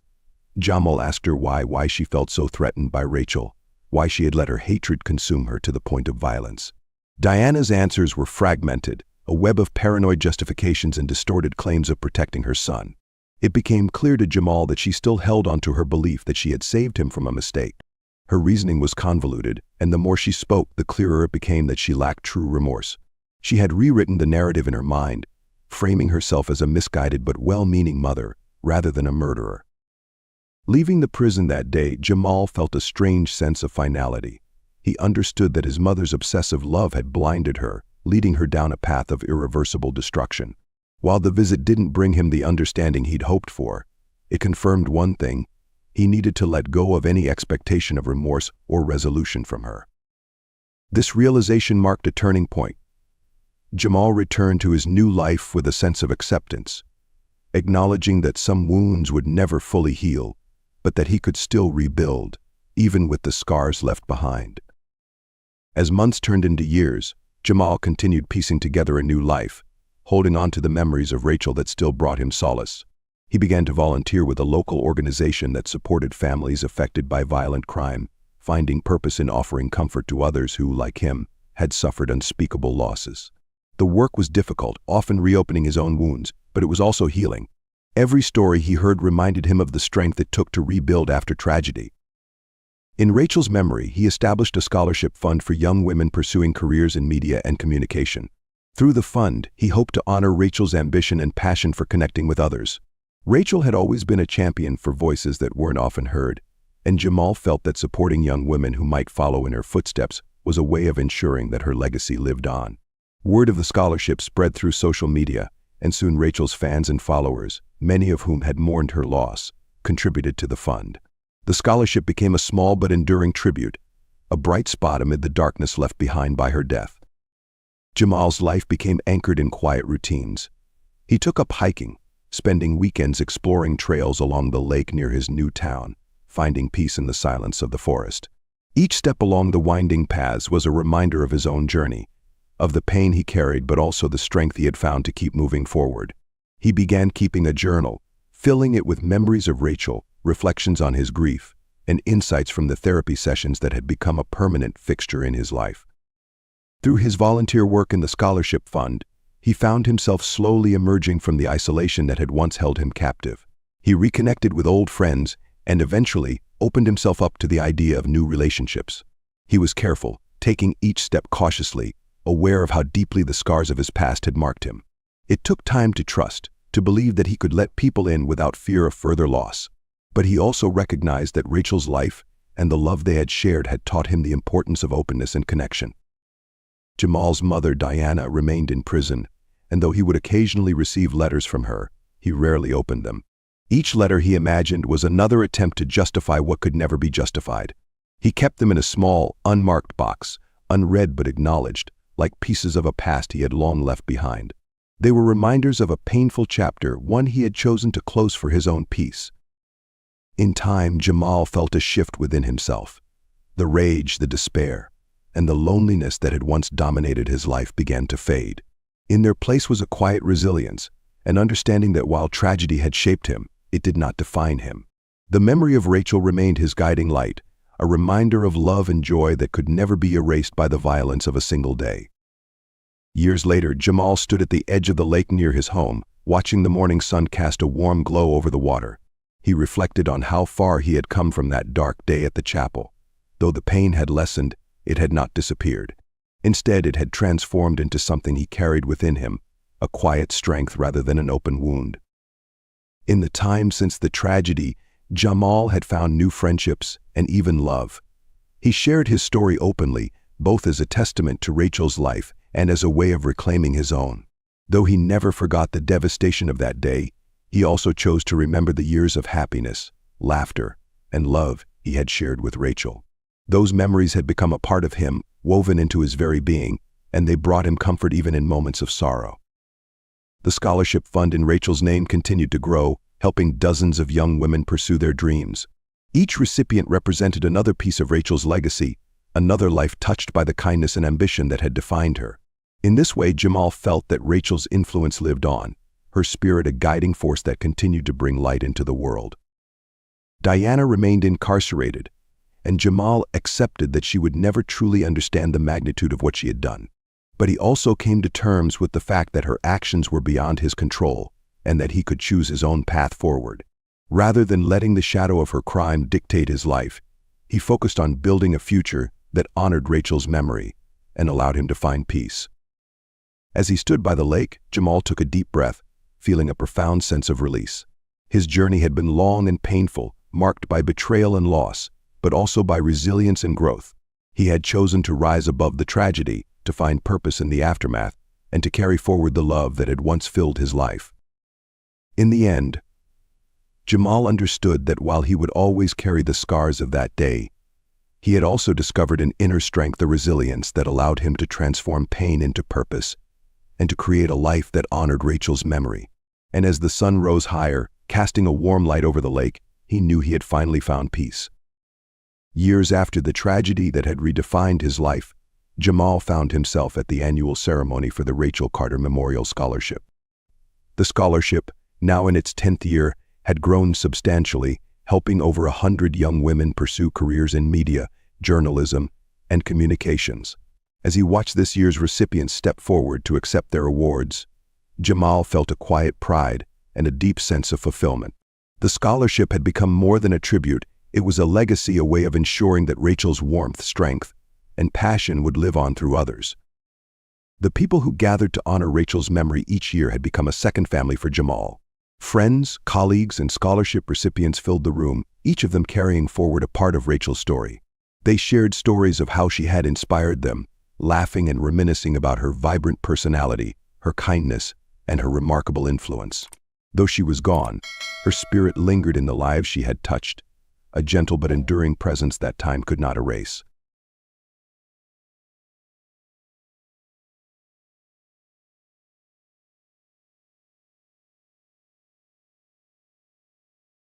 Daniel Lawson was the type of man who believed his life was destined for stability. He had worked hard as an accountant in the bustling city of Seattle, establishing a routine that felt as predictable as the tides. At 35, he was neither exceptionally ambitious nor prone to indulgence. He was practical, grounded, and content with what many would consider an ordinary life. But there was something missing: companionship. After years of casual dating and fleeting relationships, Daniel longed for something more meaningful. That's when Sarah entered his life. Sarah Harris was a woman who seemed to embody everything Daniel was looking for. Beautiful, confident, and charismatic, she carried herself with an air of mystery that only heightened her allure. They met through an online dating app, their initial conversations peppered with jokes and the usual small talk that transitioned into deeper discussions about life, dreams, and aspirations. Within months, their whirlwind romance took root, with Sarah quickly becoming the center of Daniel's universe. She moved into his downtown apartment, and soon after, Daniel found himself head over heels in love. Their relationship had a seamless quality, as though the universe had conspired to bring them together. While friends commented on the speed at which things had escalated, Daniel brushed off any concerns. After all, when you know, he would tell them. Just 9 months after their first meeting, Daniel proposed in the middle of a candlelit dinner. Sarah accepted, tears glistening in her eyes as she slipped the ring onto her finger. Their wedding was planned for 6 months later, an intimate ceremony at a picturesque vineyard outside Seattle. To the outside world, their relationship appeared flawless. Sarah's poised demeanor made her seem the ideal partner for Daniel, while he basked in the glow of his new life. Daniel's family embraced Sarah, although there was an unspoken reservation in the way his mother and sister interacted with her. They never voiced their concerns, and Daniel never questioned their quiet unease. In the grand scheme of things, everything seemed perfect. The wedding day arrived without a hitch. The couple exchanged vows under the golden sunlight, their love seemingly palpable to everyone present. Friends and family watched with teary eyes as Daniel and Sarah promised each other forever, unaware that this perfect union harbored dark secrets. That night, they retreated to a luxurious suite in a nearby hotel, the world expecting them to embark on the happiest journey of their lives. But the truth that awaited Daniel was far from the blissful honeymoon he had imagined. The wedding night would reveal a truth that would shatter Daniel's world and leave him questioning everything he thought he knew about the woman he had married. As they entered the hotel suite, a bottle of champagne awaited them on ice, a gift from the hotel staff to congratulate the newlyweds. Daniel poured them both a glass, toasting to their future as Sarah smiled nervously. The excitement of the day seemed to catch up with them, and Daniel could feel the weight of anticipation in the air. He had always been a traditional man, saving certain intimacies for marriage, convinced that it was part of what made his relationship with Sarah so special. But as the night wore on, that anticipation began to shift. It was in Sarah's eyes a flicker of hesitation, something Daniel hadn't seen before.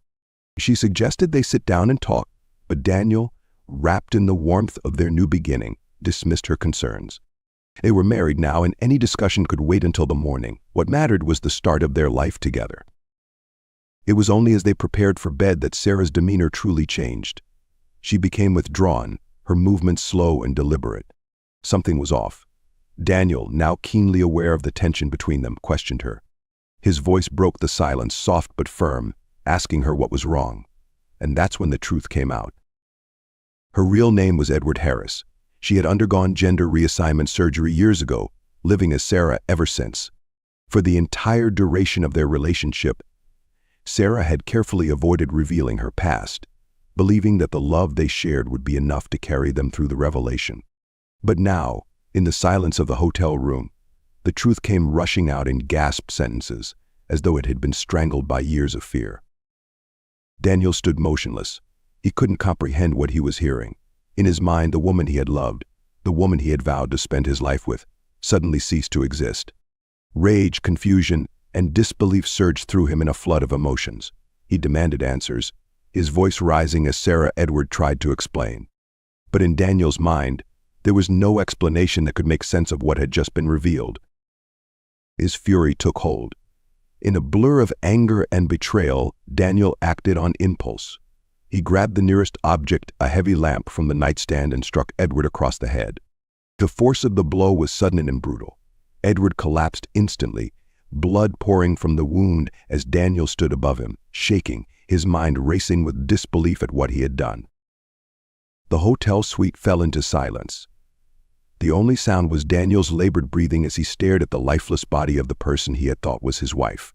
In one catastrophic moment, Daniel's life had spiraled into chaos. Panic gripped him, and his mind immediately went into survival mode. He couldn't let anyone know what had happened. No one could find out the truth. Daniel's thoughts raced as he began to consider how to cover up the crime. His first instinct was to dispose of the body. If no one found Edward's remains, perhaps no one would ever know. He quickly began to clean up the scene, wiping down surfaces, gathering towels to soak up the blood, and dragging the body to the bathroom. He would need to figure out a way to get Edward out of the hotel without raising suspicion. But as Daniel's mind raced, he was unaware that the events of this night had already set in motion an investigation that would unravel everything he had worked to conceal. Detective Samuel Morris, a seasoned investigator with the Seattle Police Department, would soon be at the center of this unfolding mystery. Daniel Lawson worked frantically to erase any evidence of the violent act he had just committed. His hands trembled as he dragged Edward's lifeless body into the hotel bathroom, his mind spinning with panic and disbelief. Every fiber of his being was focused on survival, on avoiding the unthinkable consequences of what had just occurred. He refused to let his life, his career, his reputation be destroyed in a single, terrible night. In the bathroom, he filled the bathtub with water, his body moving automatically, as if on autopilot. He had no plan, only a desperate desire to hide the truth. He submerged the body, hoping somehow the water would make the cleanup easier, but the sight of Edward's bloodied face under the water only made the situation more gruesome. So Daniel's hand shook as he splashed water over the tiled floor, spreading the mess further in his frenzy. Hours passed. Daniel's attempts to clean were erratic and ineffective, driven by sheer panic rather than any coherent strategy. Towels soaked in blood littered the floor, the smell of iron and death permeating the air. Daniel gagged as he tried to wipe the blood from his hands and arms, but the stains clung to his skin. The wedding suite, once pristine and luxurious, was now a scene of horror, a macabre reflection of the night's events. Realizing he couldn't remove the body without drawing attention, Daniel shifted focus. His mind, racing for solutions, landed on the idea of making it look like Sarah, or rather Edward, had disappeared. And if he could stage a disappearance, perhaps he could delay the discovery of the truth long enough to figure out his next move. He stripped the body of its wedding dress, stuffing the bloodied garment into a hotel laundry bag. He knew the dress was a key piece of evidence, but he couldn't think clearly enough to dispose of it yet. Edward's phone was next. He opened it, deleting messages, clearing their call history, anything that might connect the two of them. He threw the phone into the bathtub as well, hoping the water would erase any remaining digital traces. As the sun began to rise, Daniel dressed in the same clothes he had worn the day before. He took one last look at the suite. It was still a mess, far from the clean slate he had hoped for, but it would have to do. His mind could no longer process the details, consumed instead by a singular thought: escape. With a hastily packed bag, Daniel left the suite, his heart pounding as he made his way down the hotel corridor. He passed guests and hotel staff on his way to the parking garage, each glance from a stranger feeling like a direct accusation. He kept his head down, moving quickly toward his car, praying that no one had noticed anything unusual about his departure. By the time he reached the highway, Daniel had convinced himself that he could make this work. He would go home, act normal, and if anyone asked, Sarah had decided to leave him. Maybe she had cold feet. Maybe they had an argument. In time, people would stop asking questions. Or so he hoped. But deep down, Daniel knew he was only delaying the inevitable. This wasn't something that would simply go away. For now, all Daniel could do was hope. But what he didn't know was that Edward's disappearance was already raising suspicion, and the hotel staff had already reported an unusual amount of blood found in the wedding suite. His carefully laid plans were starting to unravel before he even had the chance to see them through. Detective Samuel Morris was used to receiving early morning phone calls, but the one he received that day was different. A seasoned detective with the Seattle Police Department, Morris had seen his share of domestic disputes, violent crimes, and missing persons cases, but something about this call immediately struck him as odd. The report came from a hotel on the outskirts of the city, where an unusual scene had been discovered in a suite booked for a wedding night. A maid, arriving early to clean the room after the newlyweds had checked out, found blood-stained towels, a torn wedding dress, and the remnants of what appeared to be a violent struggle. The guest, a woman named Sarah Lawson was nowhere to be found. Morris arrived at the scene within the hour, his instincts already telling him that this wasn't just a case of a runaway bride. The hotel room bore the unmistakable signs of a cover-up, poorly concealed bloodstains on the floor, a bathroom that smelled heavily of bleach, and the absence of any belongings typically left behind after a sudden departure. He could feel the tension in the air, the weight of something far more sinister than a bride with cold feet. As Morris and his team began their initial examination, they discovered something even more alarming. Submerged in the bathtub, they found a wedding ring and a phone, both heavily damaged by water. Whoever had tried to clean the scene hadn't been thorough, which only deepened Morris's suspicion that this was more than just a hasty exit. Interviews with the hotel staff revealed that Sarah and her husband, Daniel Lawson, had been seen together the previous night, celebrating their wedding with champagne in the hotel bar. There had been no indication of trouble. The maid who discovered the room reported a single disturbing detail: the bed hadn't been slept in. Morris knew that time was of the essence. He issued a missing persons report for Sarah Lawson and began digging into her background. It wasn't long before inconsistencies in Sarah's life story began to emerge. There were no records of a Sarah Harris in Seattle before her relationship with Daniel. Even more curiously, her past seemed entirely fabricated, almost as if she had appeared out of nowhere.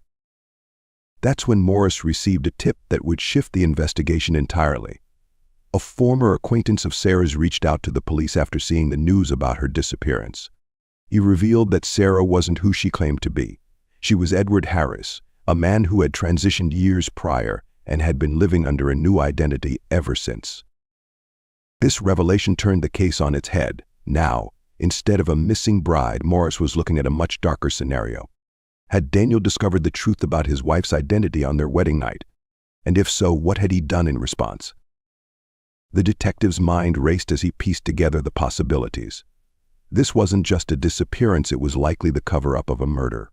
Morris knew that tracking down Daniel was now his top priority. If Sarah, or rather Edward, was dead, then Daniel Lawson was a man on the run. Morris's years of experience told him that Daniel wouldn't get far. Men like him, driven by rage and fear, often made mistakes in the heat of the moment.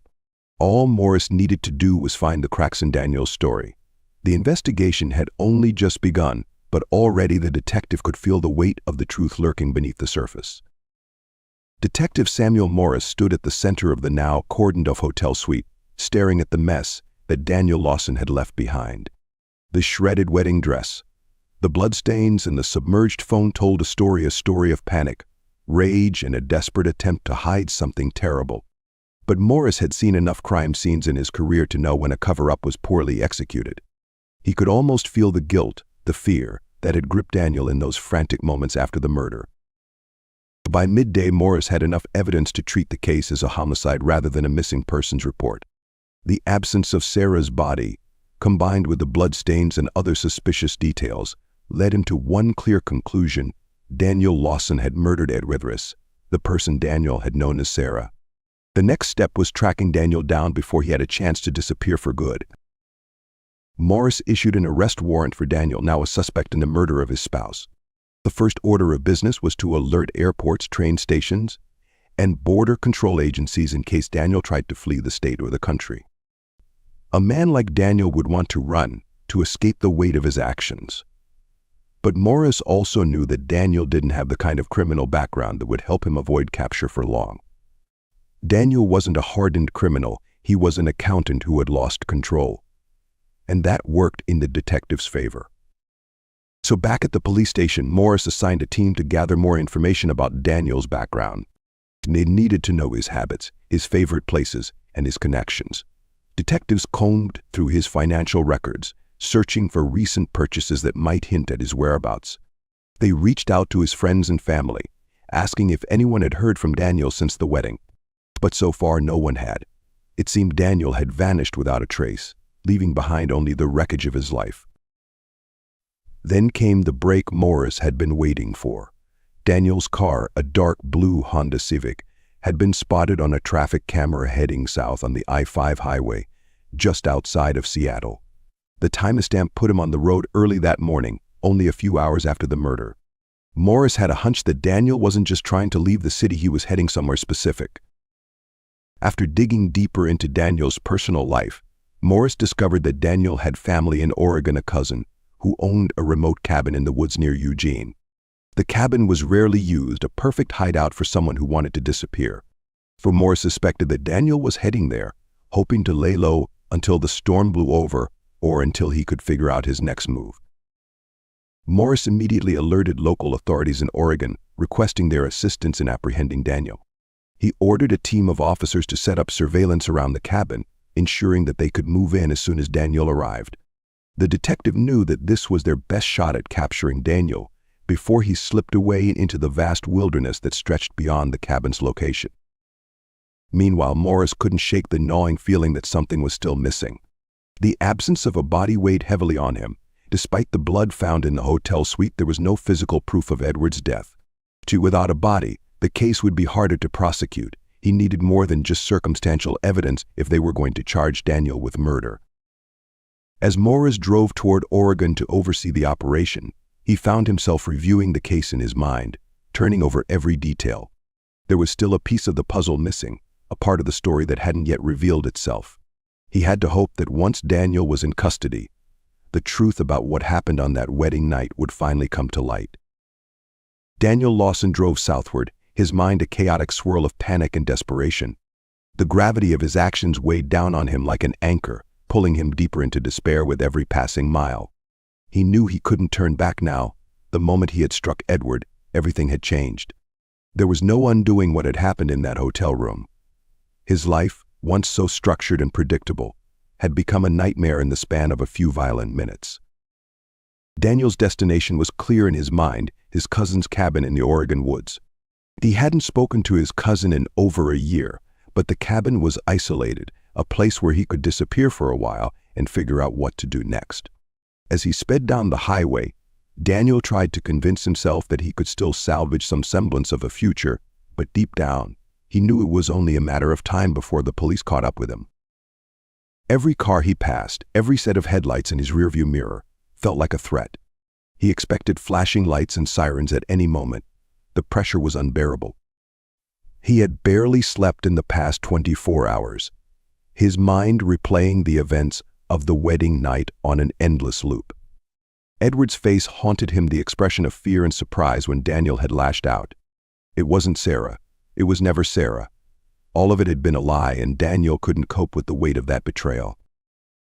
By the time Daniel reached the outskirts of Eugene, exhaustion had taken hold.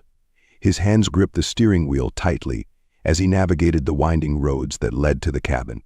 The quiet, wooded landscape felt surreal, almost like a dream compared to the chaos he had just left behind in Seattle. But even here, in the stillness of the forest, there was no escape from what he had done. He pulled up to the cabin just as dusk was settling in, the sky darkening overhead.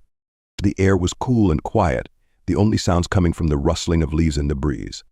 For a moment, Daniel allowed himself to breathe, to believe that he might be safe here. He stepped out of the car, scanning the area. The cabin looked exactly as he remembered it, small, rustic, tucked away from the main road. No one would find him here, or so he thought. Inside, the cabin was sparsely furnished with a single bed, a small kitchen, and a wood-burning stove. Daniel dropped his bag on the floor and collapsed onto the bed, the weight of his exhaustion finally catching up with him. His mind was too clouded to form a plan. All he knew was that he needed time to think, to figure out what came next. But sleep didn't come easily. His thoughts were consumed with fear, regret, and an overwhelming sense of isolation. What Daniel didn't know was that the authorities were already closing in on him. The cabin, once his safe haven, was now surrounded by a team of police officers waiting for the right moment to make their move. Detective Morris, watching from a distance, knew that the next few hours would be critical. Daniel was a desperate man, and desperate men often did unpredictable things. As darkness settled in around the cabin, the trap was set. It was only a matter of time before Daniel's last attempt at escape came to a crashing halt. The night air was still, the thick canopy of trees around the cabin absorbing all sound. Detective Samuel Morris watched from a concealed position, his eyes locked on the dimly lit windows of the cabin where Daniel Lawson now hid. The team had surrounded the area, every exit covered, but the priority was to take Daniel alive. Morris had seen this kind of situation play out too many times, a fugitive on the edge, desperate and unpredictable.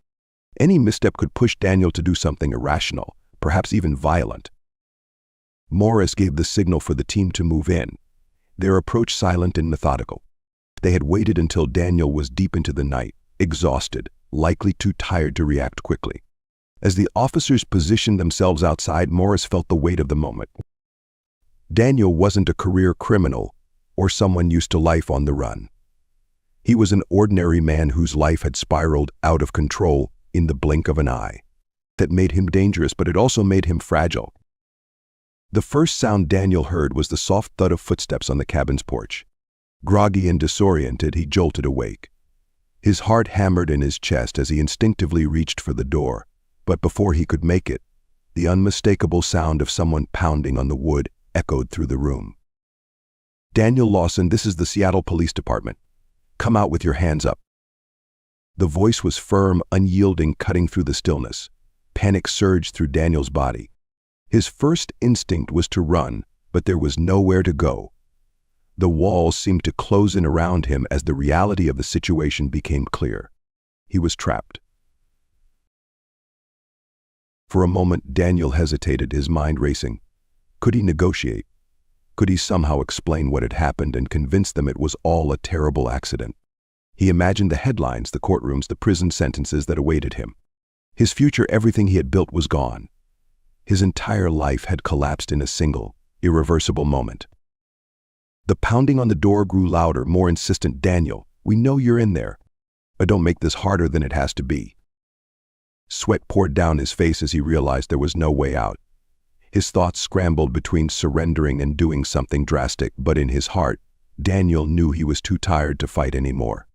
His limbs felt heavy, weighed down by the events of the last 48 hours. Slowly, he moved toward the door, his movements sluggish, resigned. With trembling hands, Daniel opened the door. He blinked against the glare of the flashlight beams aimed at his face. Several officers stood in front of him, weapons drawn but pointed downward. There was no escaping this. He raised his hands, his voice barely above a whisper as he muttered, "I'm sorry, I didn't mean to." Detective Morris, standing just behind the officers, stepped forward. He studied Daniel carefully, noting the exhaustion etched into his face, the weariness in his posture. There was no bravado, no resistance, just a broken man caught in the aftermath of his own choices. "Daniel Lawson, you're under arrest for the murder of Edward Harris," Morris said, his voice calm but authoritative. "Anything you say can and will be used against you in a court of law." The words washed over Daniel like an ocean wave, but he barely registered them.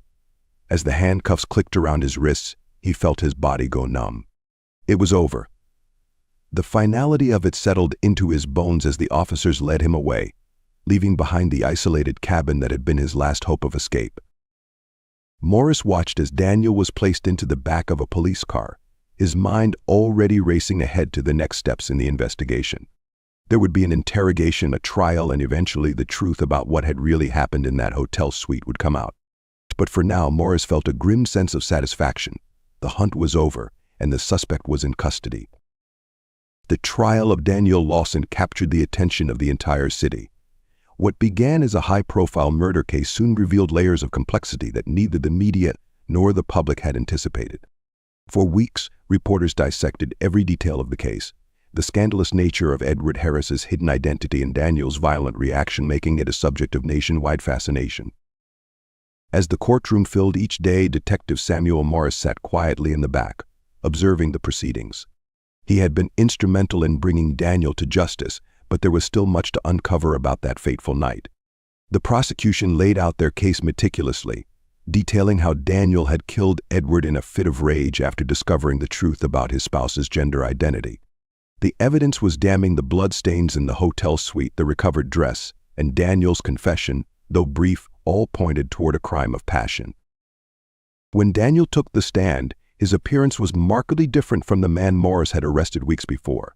The once confident and composed accountant now looked hollow, defeated. In a strained voice, Daniel recounted the events of that night, speaking of the shock and betrayal he had felt upon learning that the woman he had married was not who she claimed to be.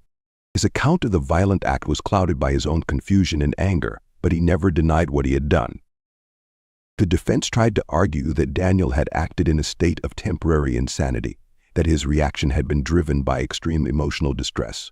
They painted a picture of a man blindsided by deception, whose life had been torn apart by a secret he couldn't comprehend. But the jury was unmoved. The cold, brutal nature of the crime overshadowed any attempt at sympathy for Daniel's plight. As the trial drew to a close, the prosecution made their final argument. Regardless of the circumstances surrounding Edward's identity, Daniel Lawson had chosen violence. He had struck out in anger, killing the person he had once professed to love. The jury deliberated for only a few hours before returning with a guilty verdict: second-degree murder. The sentence, 25 years to life in prison. In the days following the trial, Detective Morris reflected on the case. It was one of the most unusual he had ever worked, a tangled web of love, deception, and tragedy.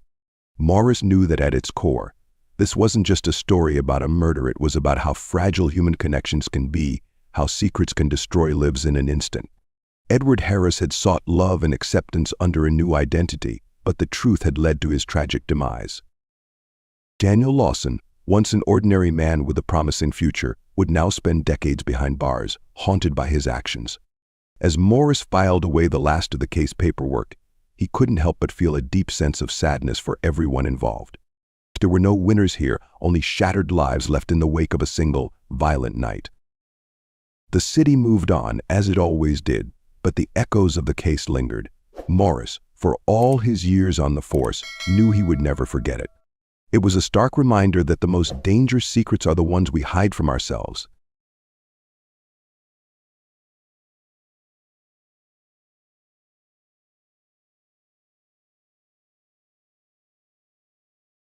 In the quiet town of Neal, Illinois, October 4, 1999, would forever be marked as the day innocence was shattered. Linda Hart, a beloved figure within the small community, had built a reputation as a kind-hearted woman. She worked tirelessly at the local library, where she could often be seen recommending books or planning fundraising events. Known for her empathy and selflessness, Linda frequently organized charity drives, focusing on assisting struggling families around Neal. To most, she was the heart of the town, embodying compassion and stability. But within her own home, the picture was far more complicated than her neighbors could have imagined. Linda's marriage to Thomas Hart, a former military officer, seemed strong from an outsider's view. Thomas, however, led a double life. Behind the facade of a devoted husband, he was entangled in a secret affair with Margaret Davis, a prominent businesswoman with a relentless ambition and influence.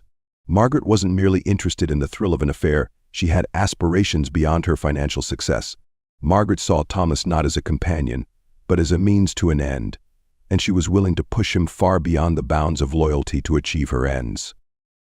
When Linda was found dead in her home, the circumstances around her death were as unsettling as they were brutal. Her body was discovered by her youngest son, Jake, who arrived home from school only to stumble upon the horrific scene.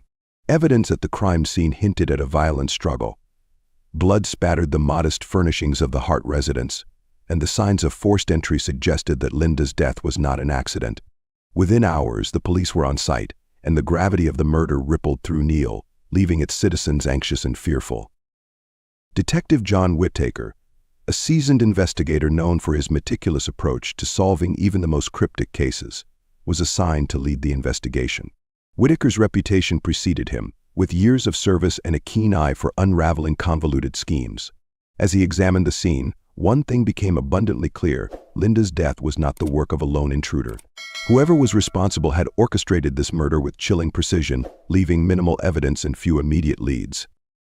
However, as Whittaker delved deeper, he began uncovering peculiar traces: footprints in the muddy garden outside, a partially used pack of cigarettes left near the back door, and most notably, a faint scent of unfamiliar perfume that lingered near the entrance. These seemingly minor details hinted at more than a random act of violence. They suggested careful planning and intent. Detective Whittaker knew he was dealing with something far more layered than a simple home invasion. Days passed, and the investigation intensified.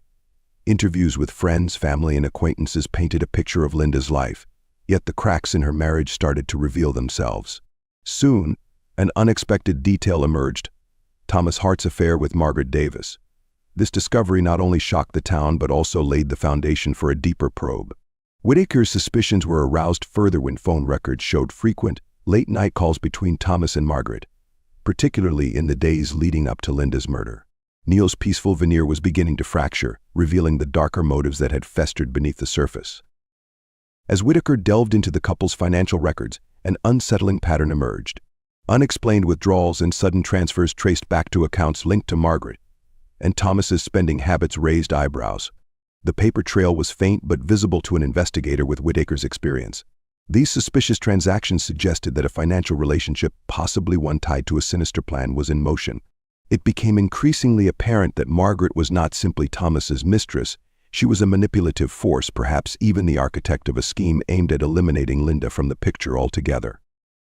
With the affair between Thomas Hart and Margaret Davis uncovered, Detective Whitaker intensified his scrutiny of Margaret. An established and influential figure in Neil, Margaret owned a thriving property development company, with connections that extended well beyond the small town's limits. Her public persona was that of a fierce and independent woman, yet within her circle, Margaret's ruthlessness and willingness to exploit others for gain were well known. To those she could not control, she posed a formidable threat, known for using intimidation to get her way. Whitaker had begun to suspect that Linda's murder was the product of a carefully crafted plan, driven by a motive far more complex than jealousy.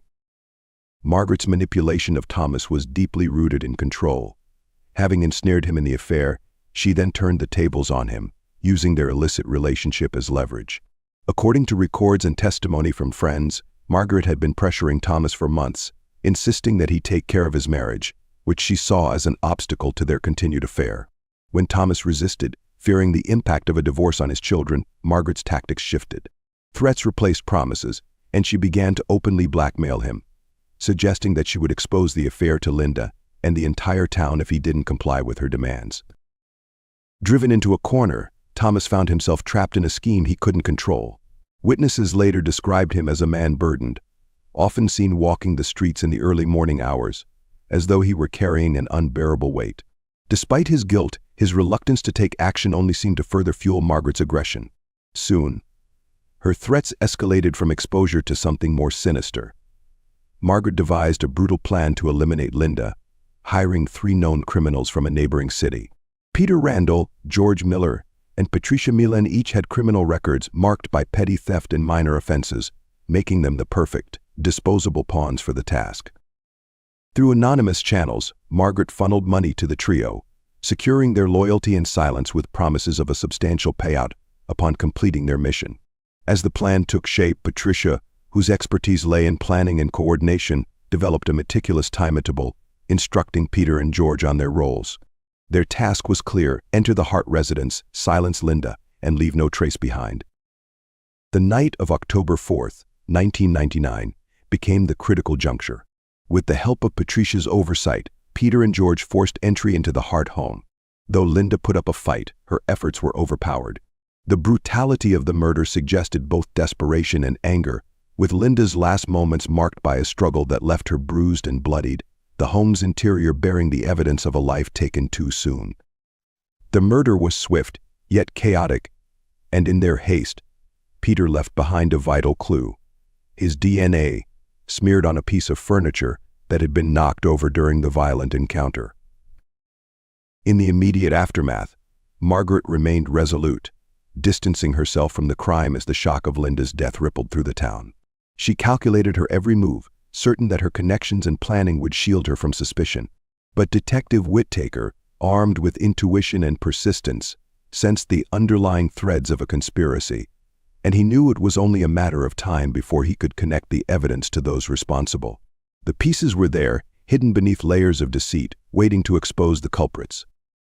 Detective Whitaker's patience and attention to detail were legendary, and as he sifted through the mounting evidence, he grew more convinced that Margaret Davis was not only involved but was orchestrating events from a distance.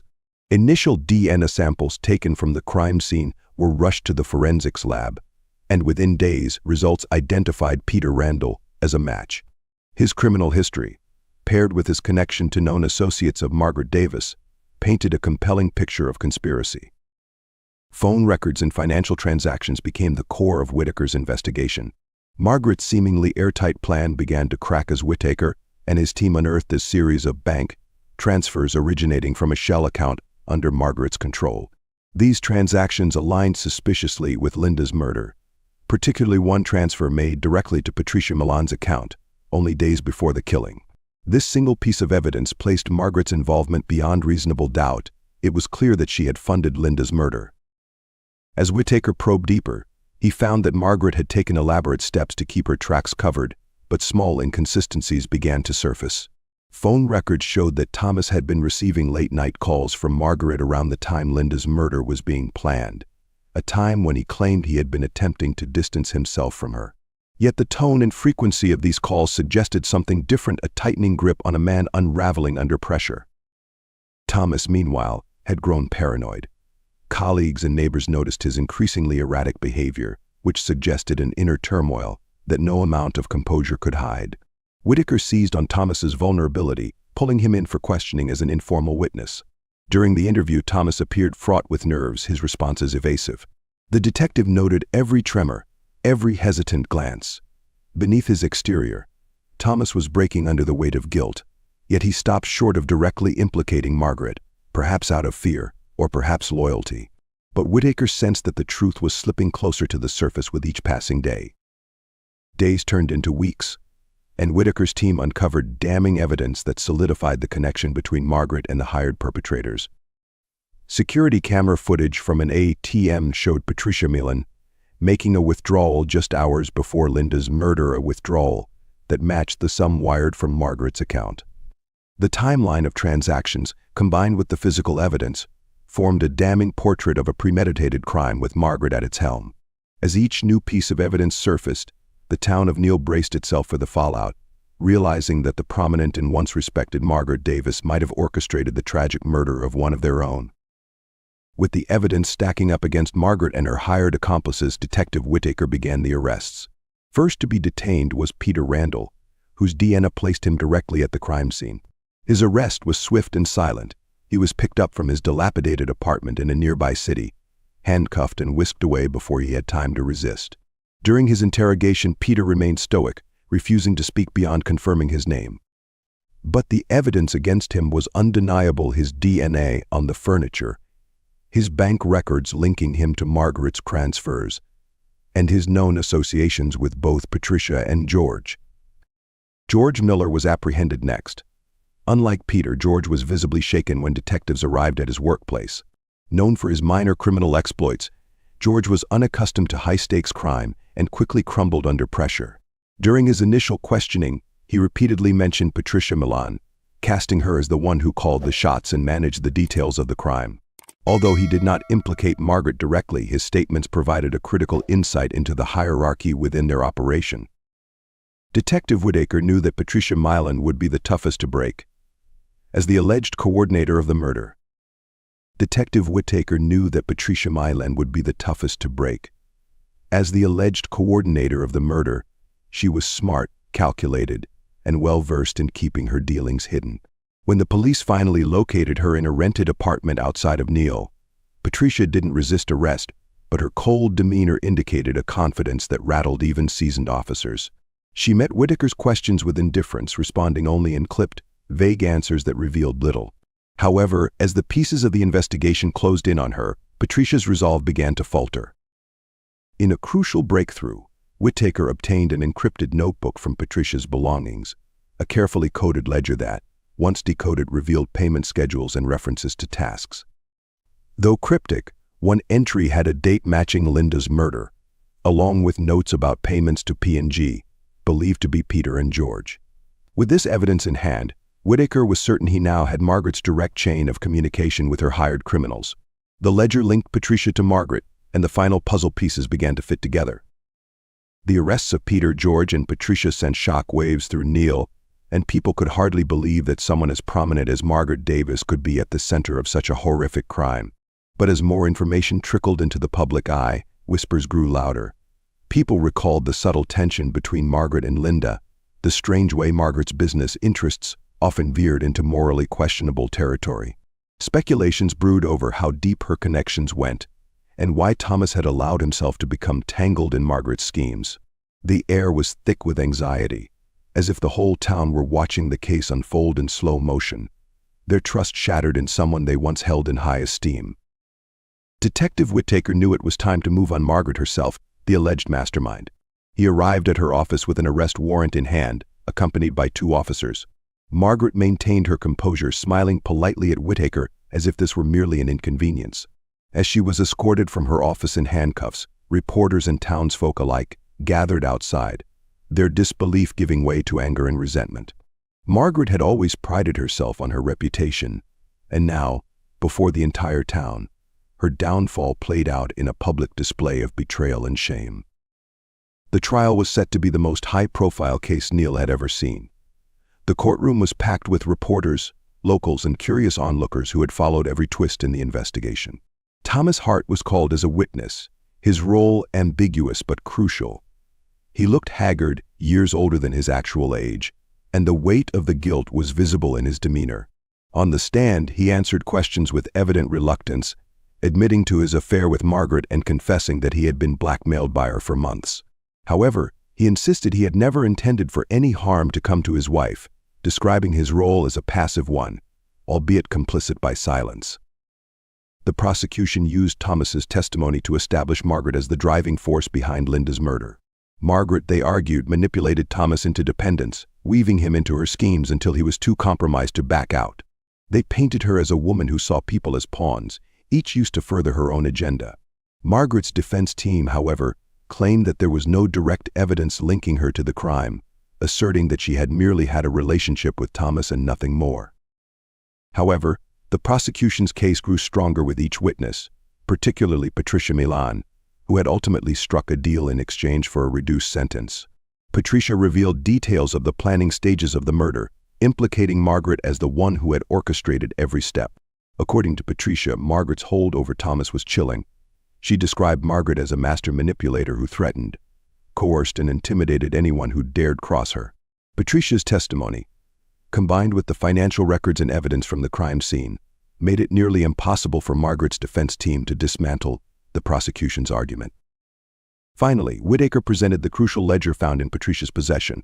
As the prosecution laid out each detail, the audience could see the meticulous planning that went into the crime, leaving no doubt that this was no crime of passion but a calculated, heartless act.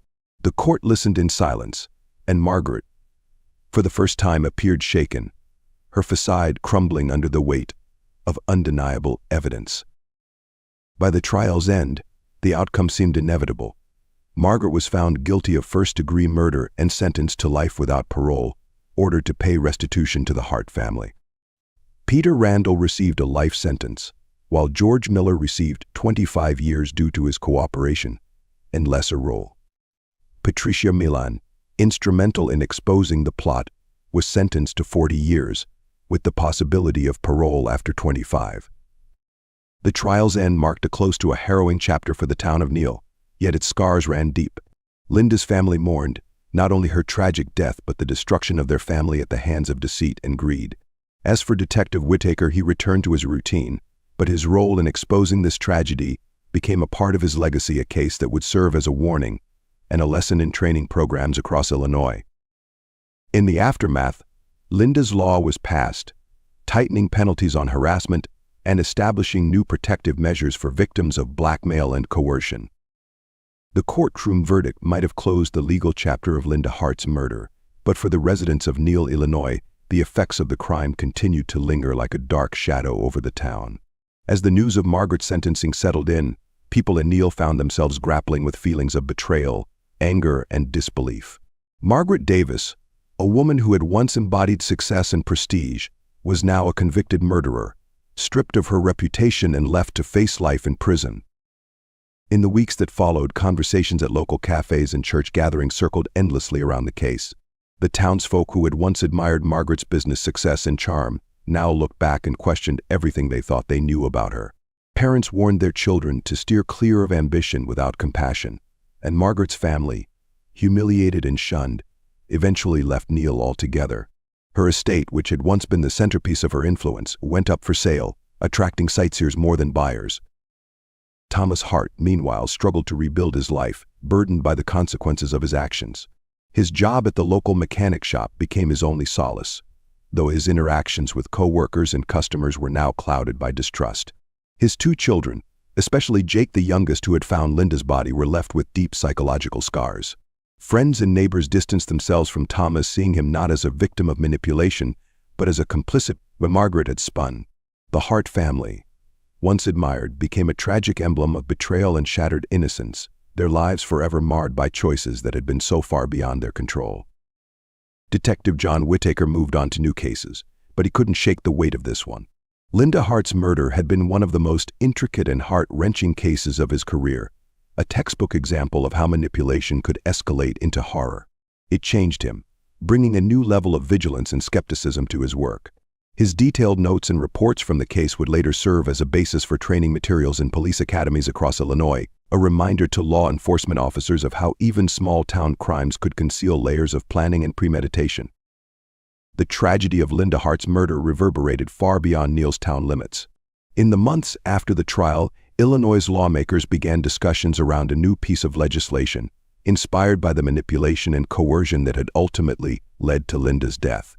Linda's Law, as it came to be known, aimed to tackle the gaps in the legal system that had allowed individuals like Margaret Davis to evade scrutiny of harassment, blackmail, and coercion.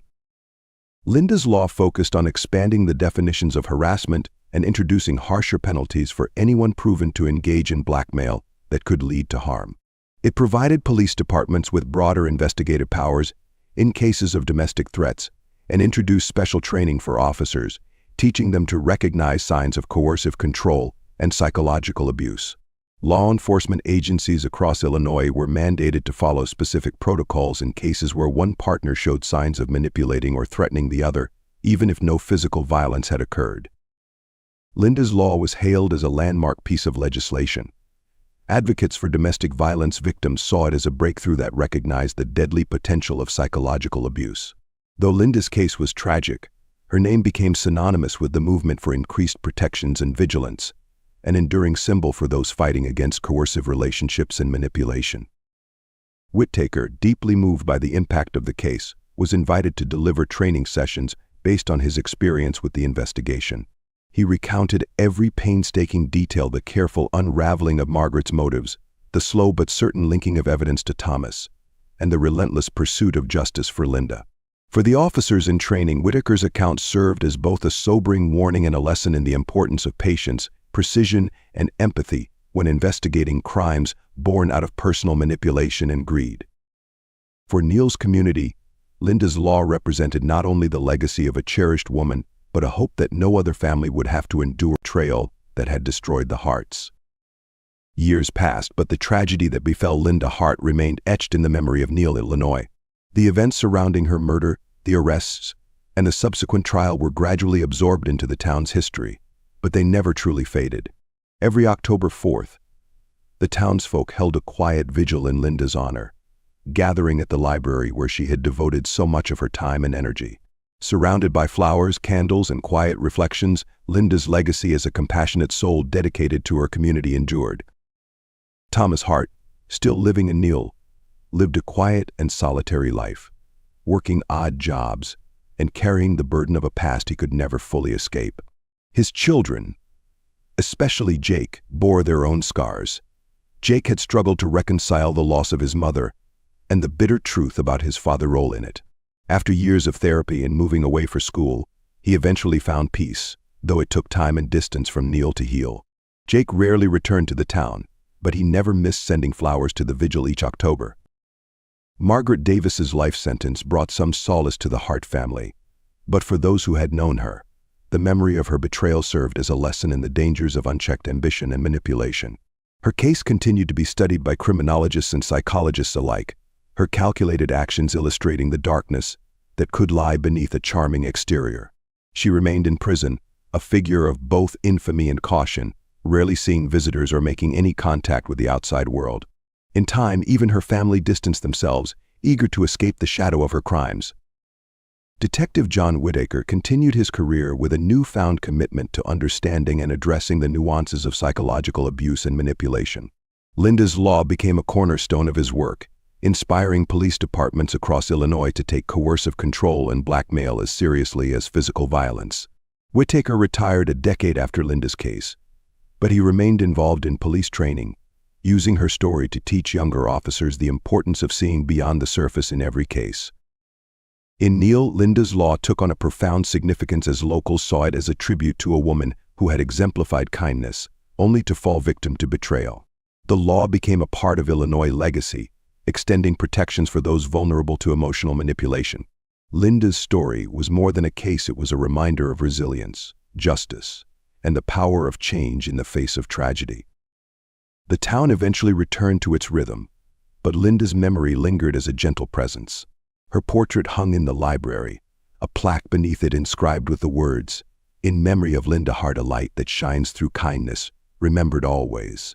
It became a place of quiet reflection, a space for townsfolk to recall that, even in the darkest times, justice could prevail, and from grief, lasting change could emerge.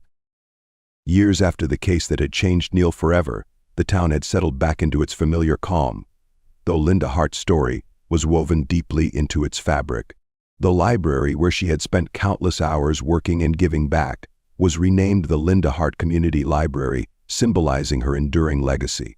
The shelves were filled with books she had once recommended, with a small corner dedicated to her memory, a place where children gathered for story hour, families donated books, and townsfolk came to read and reflect. Detective John Whitaker, now retired, often visited the library. He'd find a quiet spot near the plaque dedicated to Linda, a reminder of the case that had shaped not only his career but also his understanding of the human capacity for both darkness and redemption. He sometimes spotted Jake Hart, who would return to Neal quietly, visiting on Linda's anniversary or leaving flowers on her plaque. Jake had grown into a resilient young man, moving past the trauma that had marked his early years and working with charities focused on supporting children who had suffered similar losses. Linda's legacy lived on through him in ways she would have been proud of. Linda's law, meanwhile, had left a lasting impact across Illinois, becoming a landmark in legislation that other states sought to replicate. Cases involving coercive control, blackmail, and harassment were now treated with heightened seriousness, giving victims the legal support Linda hadn't had. Law enforcement agencies across the state incorporated Linda's law training modules, focusing on identifying the warning signs of psychological abuse and manipulation. Detective Whitaker's case notes and detailed reports served as valuable materials, educating a new generation of officers on the complexities of such crimes. For the people of Neal, Linda's memory was a bittersweet symbol of kindness and resilience.